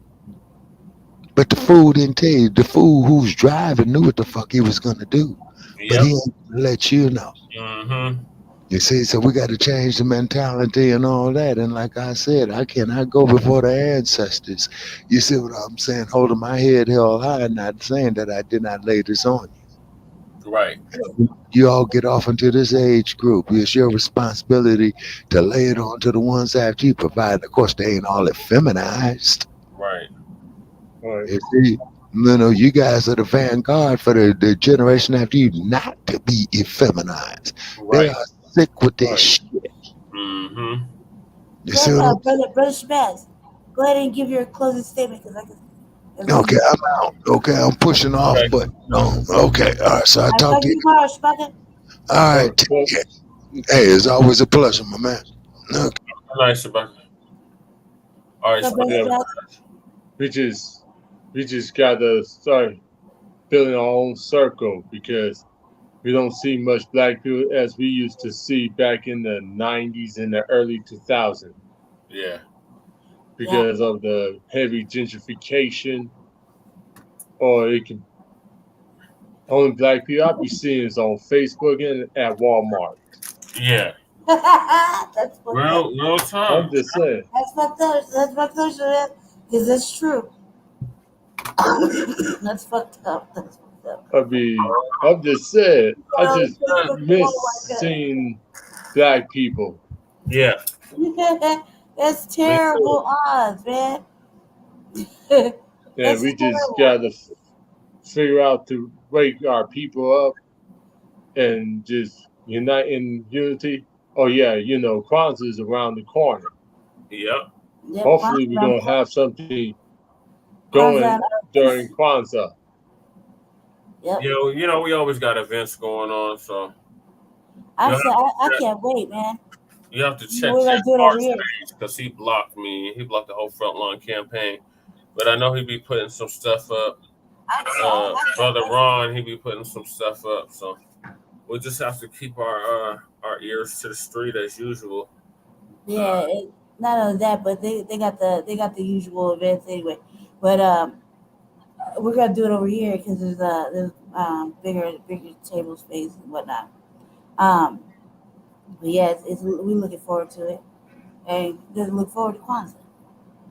And hopefully this time there won't be no white lady pandering to black people during Kwanzaa time, like there was during election season. Took a whole white broad to Kwanzaa, cause like, who does that? Right. Who does that? Like, and then to pander to the black community, like only people like not shit, but men. Not all kinfolk is kinfolk. You black, allegedly you black, right? I mean, he obviously is black, right? And take a whole white lady and pander her all around the room during election season during Kwanzaa. Wow. Got everybody on board for the shit, and she just tokenizing black people. Every time a white person touch you, they just tokenizing you. You know that? Yeah. You know her. Oh, you're such a. Yeah, it's just more tokenizing, man. And that's what was happening, and I just wasn't having it. Nope. I was like, you remember, like during Kwanzaa, I was going in on that shit. Mm-hmm. I was like, no, fuck no. Who said that was all right? You know, and then motherfuckers got the audacity for me to be in where we at Zion, right? The Zion with my drum, because they wouldn't let me play on the drums, so I brought my own shit. Yeah, the Zion Senior Center, yeah. And old girl Medea give me snotty ass motherfucker looks in. I'm like, don't be a hater just because I got more rhythm. Right. What? To hell with that whole free thing. Yeah, I don't give a fuck about that. I've been talking shit about this broad since then. Since then, when we was at Kwanzaa, she was giving me dirty motherfucking looks, and I was over there in my own little drum, my own little world. Like, you know what I mean? Because they wouldn't let me play on the African drum. Man, Brother Jet, Ansar would have let me do it. Yeah. Ansar was there. Brother Ansar was there. He was all nice. Rest in peace, Brother Ansar. Yes. Yeah, he over there shifting black people around to get the right pictures. He don't have to do that with me. He's just adjusted to move out the way so he can take pictures. Yeah. But brother Ansar was there. Nah, they won't. Brother Jeff won't let me touch none of the drums. He's not like brother Eric. Brother They ain't let me pick up any drum I want to pick up. You know what I mean? But because they wouldn't sell me they never want to sell me no African drums anywhere, right? So I went and got me one anyway. Went and got me a shaman drum. Yeah. Shit, no matter where I go, fucking vibration vibrates. So I drum like a motherfucker. So I don't know why they wouldn't let me play along. But fuck them, I play along in the back of my seat. She was hating. Non-rhythmic ass broad. She just mad. She's just mad because my hair curlier than hers. And I got more rhythm. Yep. Oh, mammy ass. That broad, man. I've been talking shit about this broad since then. And so it's not a big issue. It's like we ain't never in the same place. But it's not like the invite wasn't extended politely several times. She think we need to pay for her presence, but what value does she bring when you cooning?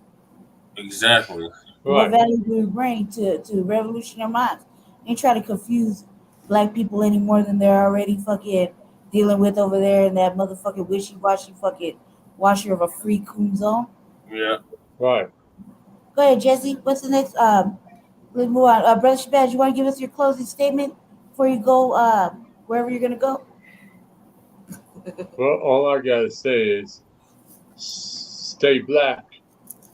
You stay black. Stay dangerous. Yes. That's right. Brother. That's what I'm talking about. Yep. All right, well, thank you for joining us tonight, Brother Shabazz. You know you're always welcome. Problem. At Frontline Campaign, Frontline Black News, Revolutionary Agenda, Shabbat Black Experience Enhanced. So it's always a pleasure to have you, brother. You have a good night. Yeah. Right, you too. Well, Black Power. Black Power. Yeah, Jesse, what we doing now? All right, ladies, hey, it's just the two of us. But we're Bizzle. How you gonna tell us to rush our show along? Like we didn't see you over there talking about removing. How many times you gonna tell us to move along in our own broadcast? Telling the hosts to move along. We see you, brother. All right, so the next topic is Tupac getting a street named after him. Shabaka We already. already talked about it. Or we're gonna watch the video. We're gonna watch the video. Okay. Then is it Unhoused Neighbor News? Yep. All right, bet. I'm already got my thing ready. Okay. I'm gonna breeze through it. He is one of the most important see people. you though. I won't Can't even rush the host. Limit it to just hip hop, but that the music business has ever seen, the culture has ever seen, and he's from right here in Oakland, California.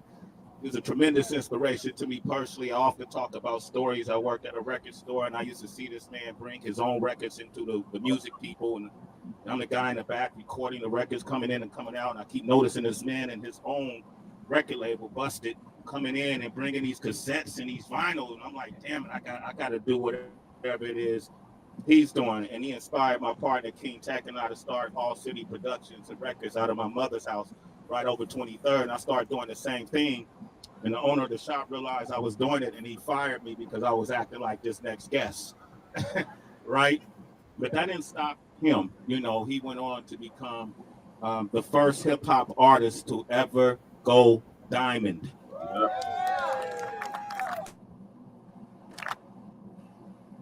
Cartoons. He had a cartoon series. Yep. He has every award in the book, whether it's Grammys, American Music Awards, NAACP Awards. He has them all. He lifted people from the Bay Area and gave them opportunities and put them on the road to see the world, to perform on the biggest stages and bring those experiences back and pollinate them throughout the whole entire Bay Area so we can all be inspired. So when this man gets up to speak, I really want you to celebrate him because that's not what he does. He walks with humility in his purpose. But I want to say to him, man, you're an incredible human being. I appreciate the relationship you have with Tupac, and I appreciate the relationship you have with the Bay Area. Please welcome the one and only MC Hammer. Yeah. I have the pleasure of meeting him in 2013.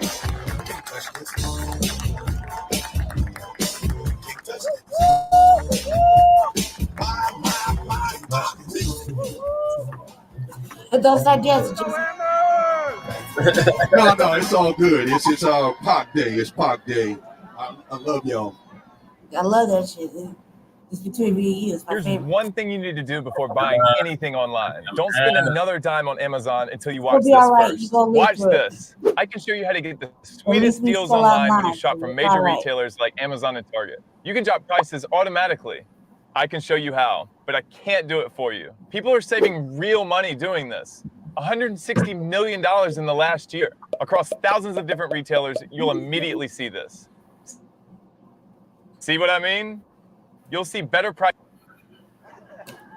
I heard all the stories. I heard every one of them. I heard all the stories the last almost 30 years now.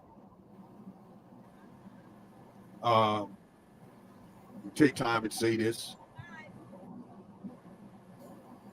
See, I'm God damn it. Don't start dancing there until you hear, MC Hammer go out. part. High Street is where I grew up my whole life from. The Bank Boys. The Burrells, Ghost Town. Y'all know what it is, all of it. So we not here, finessing nothing. We're talking about Oakland. When Pac say he got his game from Oakland, yeah, because hip hop is so I ain't got the patience for the fakeness. Let me say it that way. Since hip hop is so smoke and mirrors and images and characters that people create in the studio that got nothing to do really with real life, except when a Pac come along and a few others come along. When he say he got his game from Oakland, he's talking about Oakland, the spirit, the culture, the ancestors. He's talking about the Pullman Porters, who was the first black organization to take on the corporation. He's talking about Bill Russell, who became the first black head NBA coach. He's talking about Frank Robinson, who became the first major league black baseball coach. He's talking about 1963 when Malcolm X came to McClymonds High School. You know who was with him on that day? Cassius Clay. Yeah. He's talking about Ali. He's talking about the two cats that was sitting at McClymonds High School when Cassius Clay came, and they had that conversation led to these two young men. One named Huey Newton. They got it. If you're gonna really understand what the culture of this is, you can't fake this. When he say he got his game from the town, he's talking about those trailblazers. He's talking about their commitment. Then came the rest of it, the Panthers. The hip-hop thing didn't come to 80s. Short was the first one that started doing that here in Oakland. I came right behind him. But the rap is one thing, but representing the people, understanding the people, looking back to the people, supporting the people, that's what the town business is. That's what town business is. I don't respect you when you say you town business, your only contribution is who you knock down. Anybody can do that. Matter of fact, my homeboys know what I always tell them, man. All you cats I know, you only knock down people you know. When the other cats come, I don't see you. Y'all respect outsiders more than you respect cats from the town. So I don't really hang with you. Plus, you like rap more than I do. But no, for real, they like rap. It's like a movie, you know. But the Pac that I know, Spice One had a video, and Pac got there early. The real root cause of snoring is not what you think. Did you know that snoring has nothing to do with nasal problems, tongue position, pillow placement, or even being overweight? Here's the problem. No matter what type of sleeping aid or anti-snoring device you've tried, whether it's mouth taping, nasal strips, allergy pills, even CPAPs, none of these stop the soft tissue from falling back in your throat, which means you're just treating the symptoms, not the real root cause. It's why over 90... Yeah, I got there. And that's but some cats came and Pac came by himself. And I saw that they, body language, y'all know what it is. They was kind of starting to feel themselves the way they was addressing Pac. So I told Pac, hey, Pac, come here for a minute, man. Stand right here, right next to me. Then I said, them cats, hey, man, what is this? Is a powerful Pac? And no, Hammer, we were just telling him how much we love his music. The next time that I saw Pac, the stories earlier are the stories before Death Row. The Pac I was with was his last 8 months at Death Row. I was with him every day, even the last day, the last night. Even the 2 days before that, we were in New York. But you ain't never heard me talk about no stories on nobody's platform. You ain't heard me go to none of these Hip Hop 50, and just for the record, I got invited to every one. But I really don't have the patience for the fakeness. I'm really, you know what I'm saying? I'm really 60 years old. So I can't really, I can't get with the fakeness of it all. You know what I'm saying? Like, I can do it with a young cat, but I can't come around old cats and still be pretending. What you want me to call you? Six shooter. Hey, six shooter. Man, come on, man. Man, come on, man. Ain't none of your bodies turned up yet. I just can't do it. But I might get, I don't know, but Pac got me out here today. My first Hip Hop 50 event that I said yeah to, and the only one, is to come and say how much I love Pac, right? So let me just say this. Let me just say this. So from December all the way until that night in Vegas, every day or every other day I was with Pac. We made plans. We strategized. I even strategized that last night. I strategized 2 or 3 days before them. I told them how we need to go to Vegas. The thing is this. Tupac, hands down the greatest rapper ever. It's not even a question of that. It's not questionable. I'm not into what your first or your last bar is, your punchline. I'm talking about the totality of what you said. Right. If you want to do that, that's a different kind of contest. If we're gonna talk about the substance of the music, the spirit behind the artist, and who he is, Pac is the greatest ever. I walked into the studio, and Pac had already recorded a new Hammer song.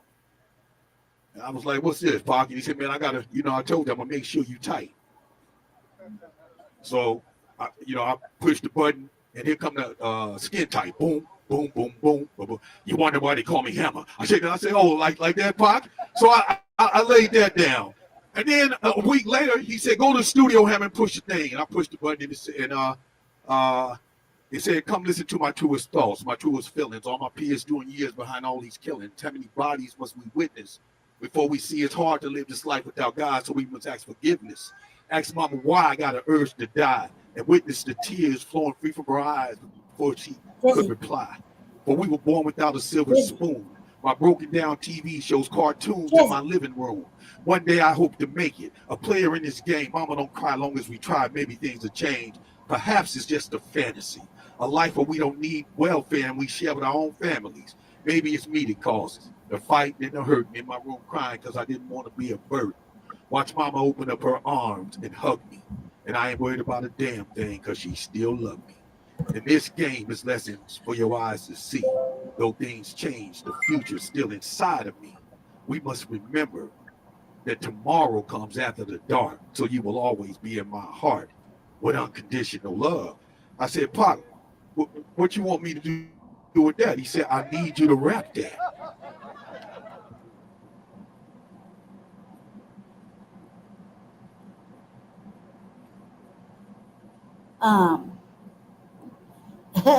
Yeah, you see Jesse that fell out over there.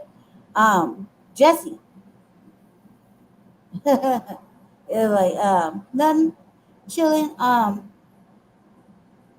Hold on a sec. Yeah, I was watching it too. I just stop it real quick. Hold on a sec, okay? Hold on 1 second. I gotta wake Jesse up real fast. He done fell out on me. let's go ahead and bid Jesse a farewell. Hold on a second. I'm gonna run it from over here real quick. Hold on. So yeah, hold on a second.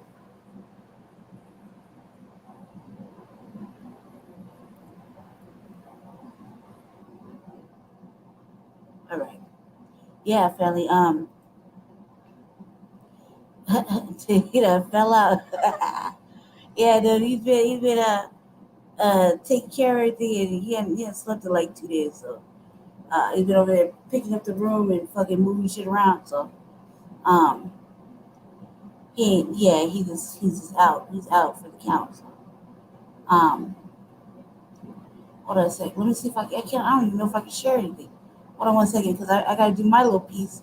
He always does this shit at the end, so hold on a second. 1 second. Yeah, he did. He did need that. Hold on a second.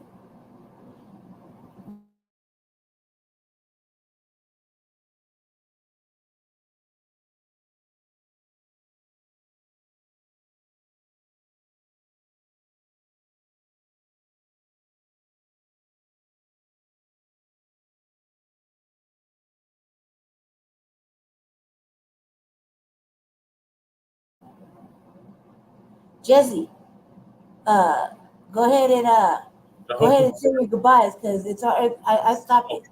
It's over. So go ahead and say your goodbyes so I could do the rest of it, because everybody will see you sleep. Yeah, that was Just go ahead and tell everybody thank you. And damn camera on. Oh god. All right. Go ahead, Lady J. What's happening with the Unhoused? Yeah, stop here so I can share mine real quick. All right. Go ahead and close yourself out. All right. All right. I'll see you in a little bit. Okay. I'm just gonna run through this real fast. Okay. All right. I think I gotta share the screen so you can do it. Yeah, hold on a second. Oh my gosh. Yeah, I was knocked out, Jay. I was wondering when he was gonna get on here. Yeah. Is it sharing? No.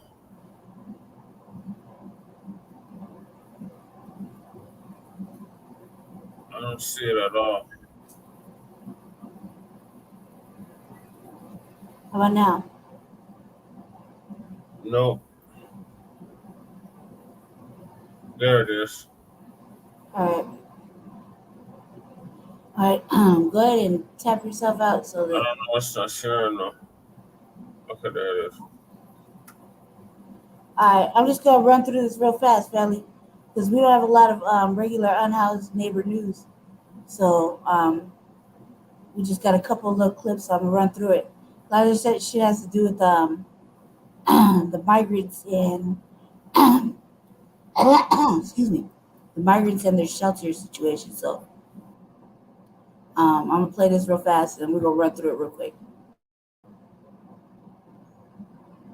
All right, hold on a second. Make sure it's oops, okay, my bad. All right, hopefully it's sharing. Can't really see, so hold on a second. I'm just gonna act like it's sharing. Has served more than 26,000 people since the end of last year at a cost of nearly $2 million per week.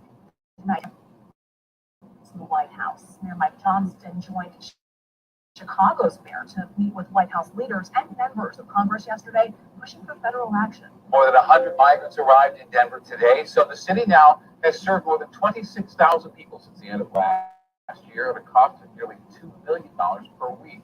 Tonight, Denver 7's Claire Lavazorio is telling us about a hotel shelter closure, despite the increase in people needing help. When this hotel closes on Monday, about 30 migrants will be transferred to 4 other shelters across the city. I talked to one woman here from Venezuela who says she has a short-term plan, but no long-term solution or a place to stay. After a 3-month journey through the jungle, this woman from Venezuela is one of 2,000 migrants now living in Denver. We're getting by day, searching, getting used to life here because it's very difficult as well, the English language, the city, the cold, but we'll get there. She's staying at the Comfort Inn in North Denver, one of 5 hotels being temporarily used as shelters for migrants. Though numbers are still high, the city says 108 people arrived in Denver Friday. The city will stop using the Comfort Inn as a shelter next Monday. Denver's Mayor Mike Johnston led a group of mayors this week who met with the White House to request financial help for the migrant crisis. Part of the conversation certainly was about the importance of the presidential supplemental funding request, which also includes support for communities and to continue our work to accelerate the process of work permits. Amanda Blacc, executive director of the Village Exchange, says funding is tight for her nonprofit that provides services for hundreds of migrant families each week, with limits to the length of time people can stay in shelters. Blacc is working to support legislation to speed up migrants' ability to legally work in the U.S. Because 14 days as an individual and you're out, or 37 days as a family, well, what's next? That doesn't change your legal status.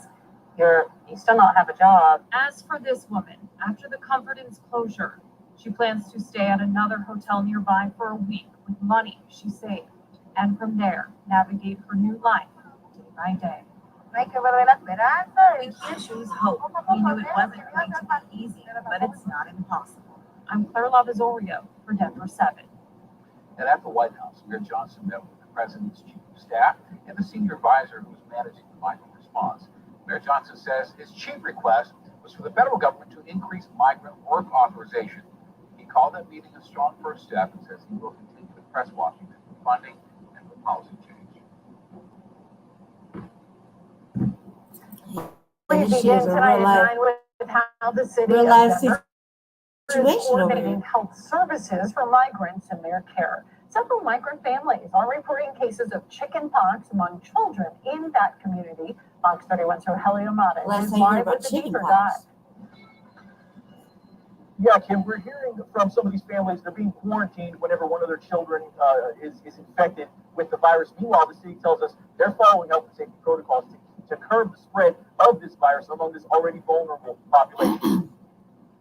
One family spoke with Fox 31 anonymously about their experience dealing with chickenpox in the migrant shelters. This father says his plan is to somehow get a tent where his wife and 2 children can live. The parents have 2 teenagers. One of them was infected with chickenpox recently. The father says his goal is to find work so they have the means to take care of themselves if and when they get sick again. He says he doesn't have a work permit to start working legally. That obstacle has plagued many migrant families, and they say it's tough as some are catching viruses. He says his son was faint and weak, and he wasn't eating. His son was running a fever. He thanks God his son is feeling better and his health is improved. The wife says she treated her son herself, but was told by city employees he had to quarantine.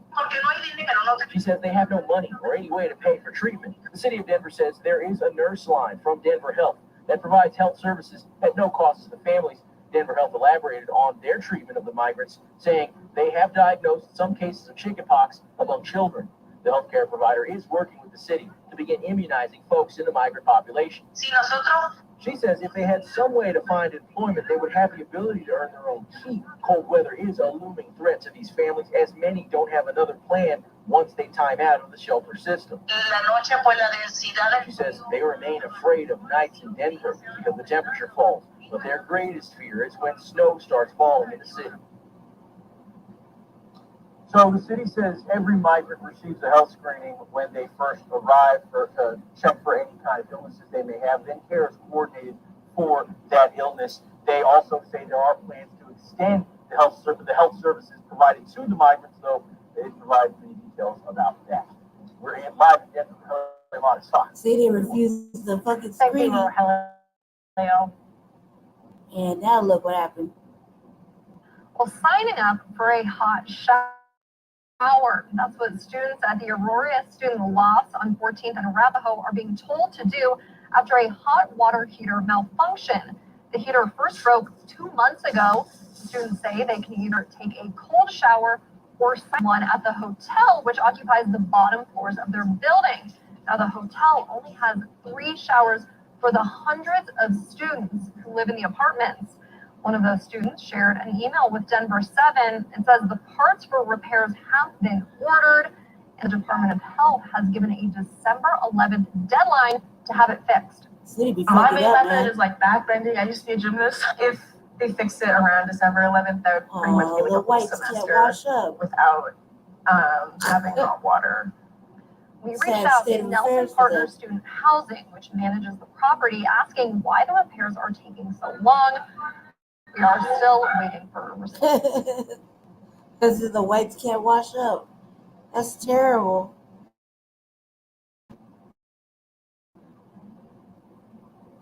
We'll get to that another day. Hold on, we'll get to that another day.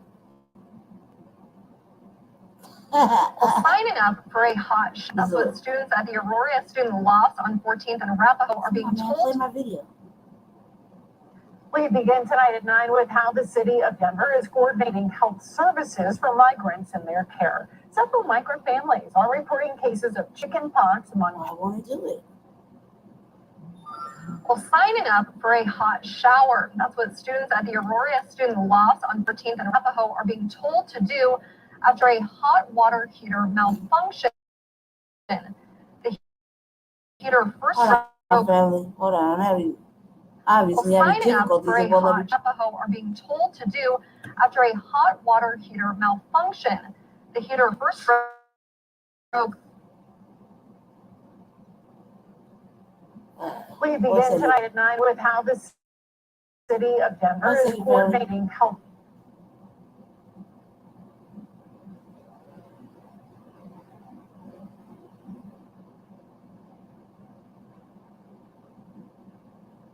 Get to that. That's RVA topics.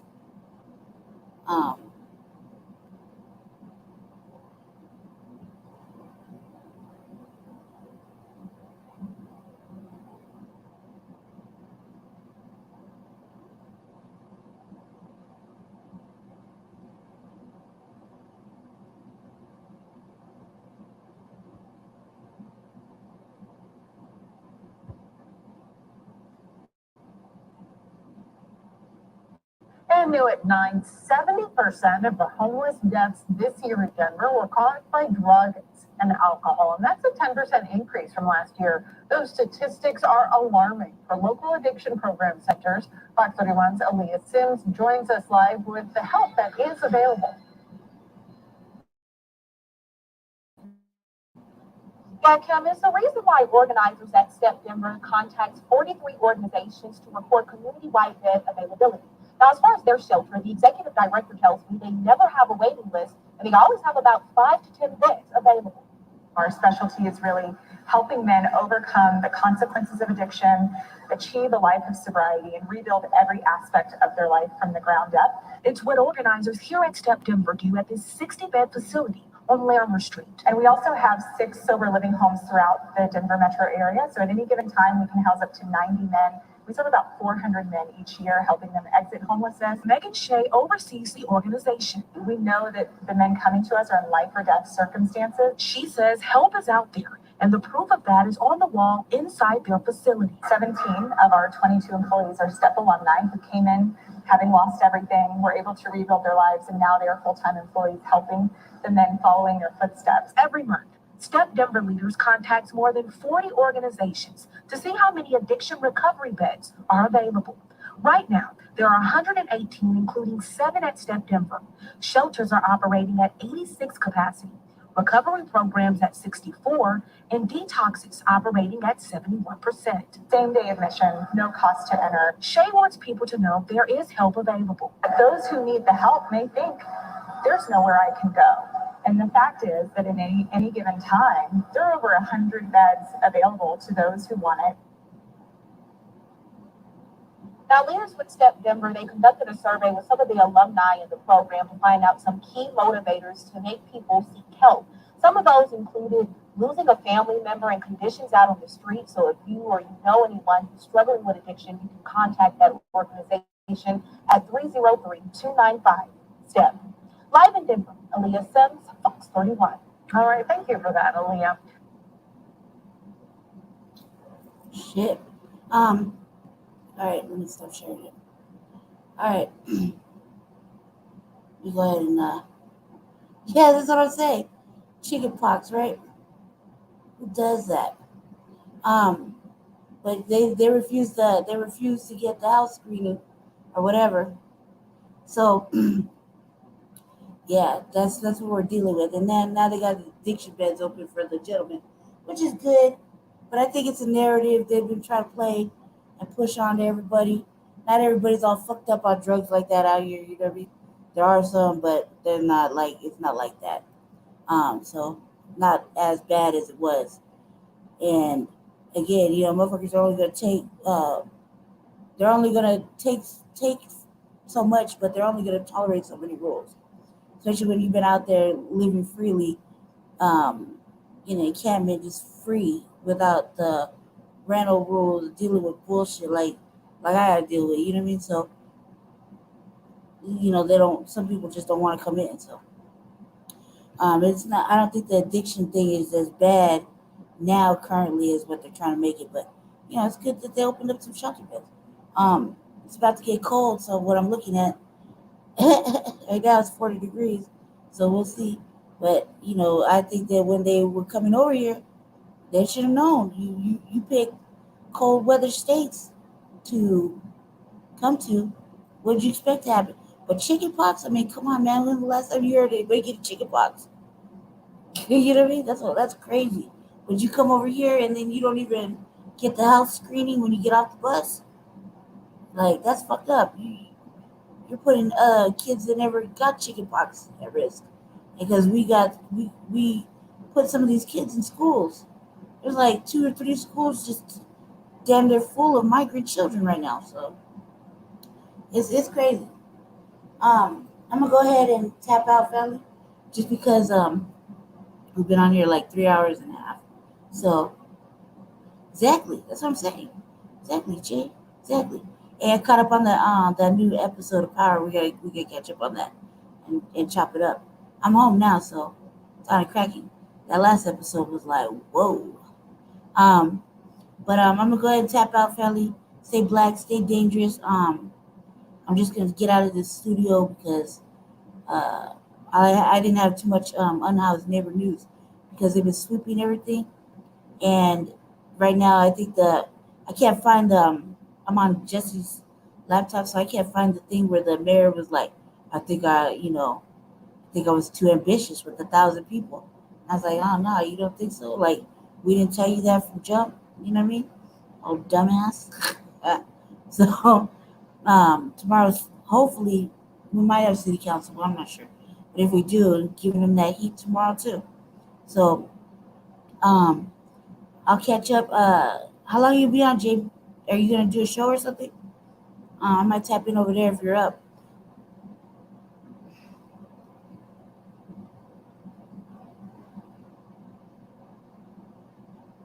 Okay.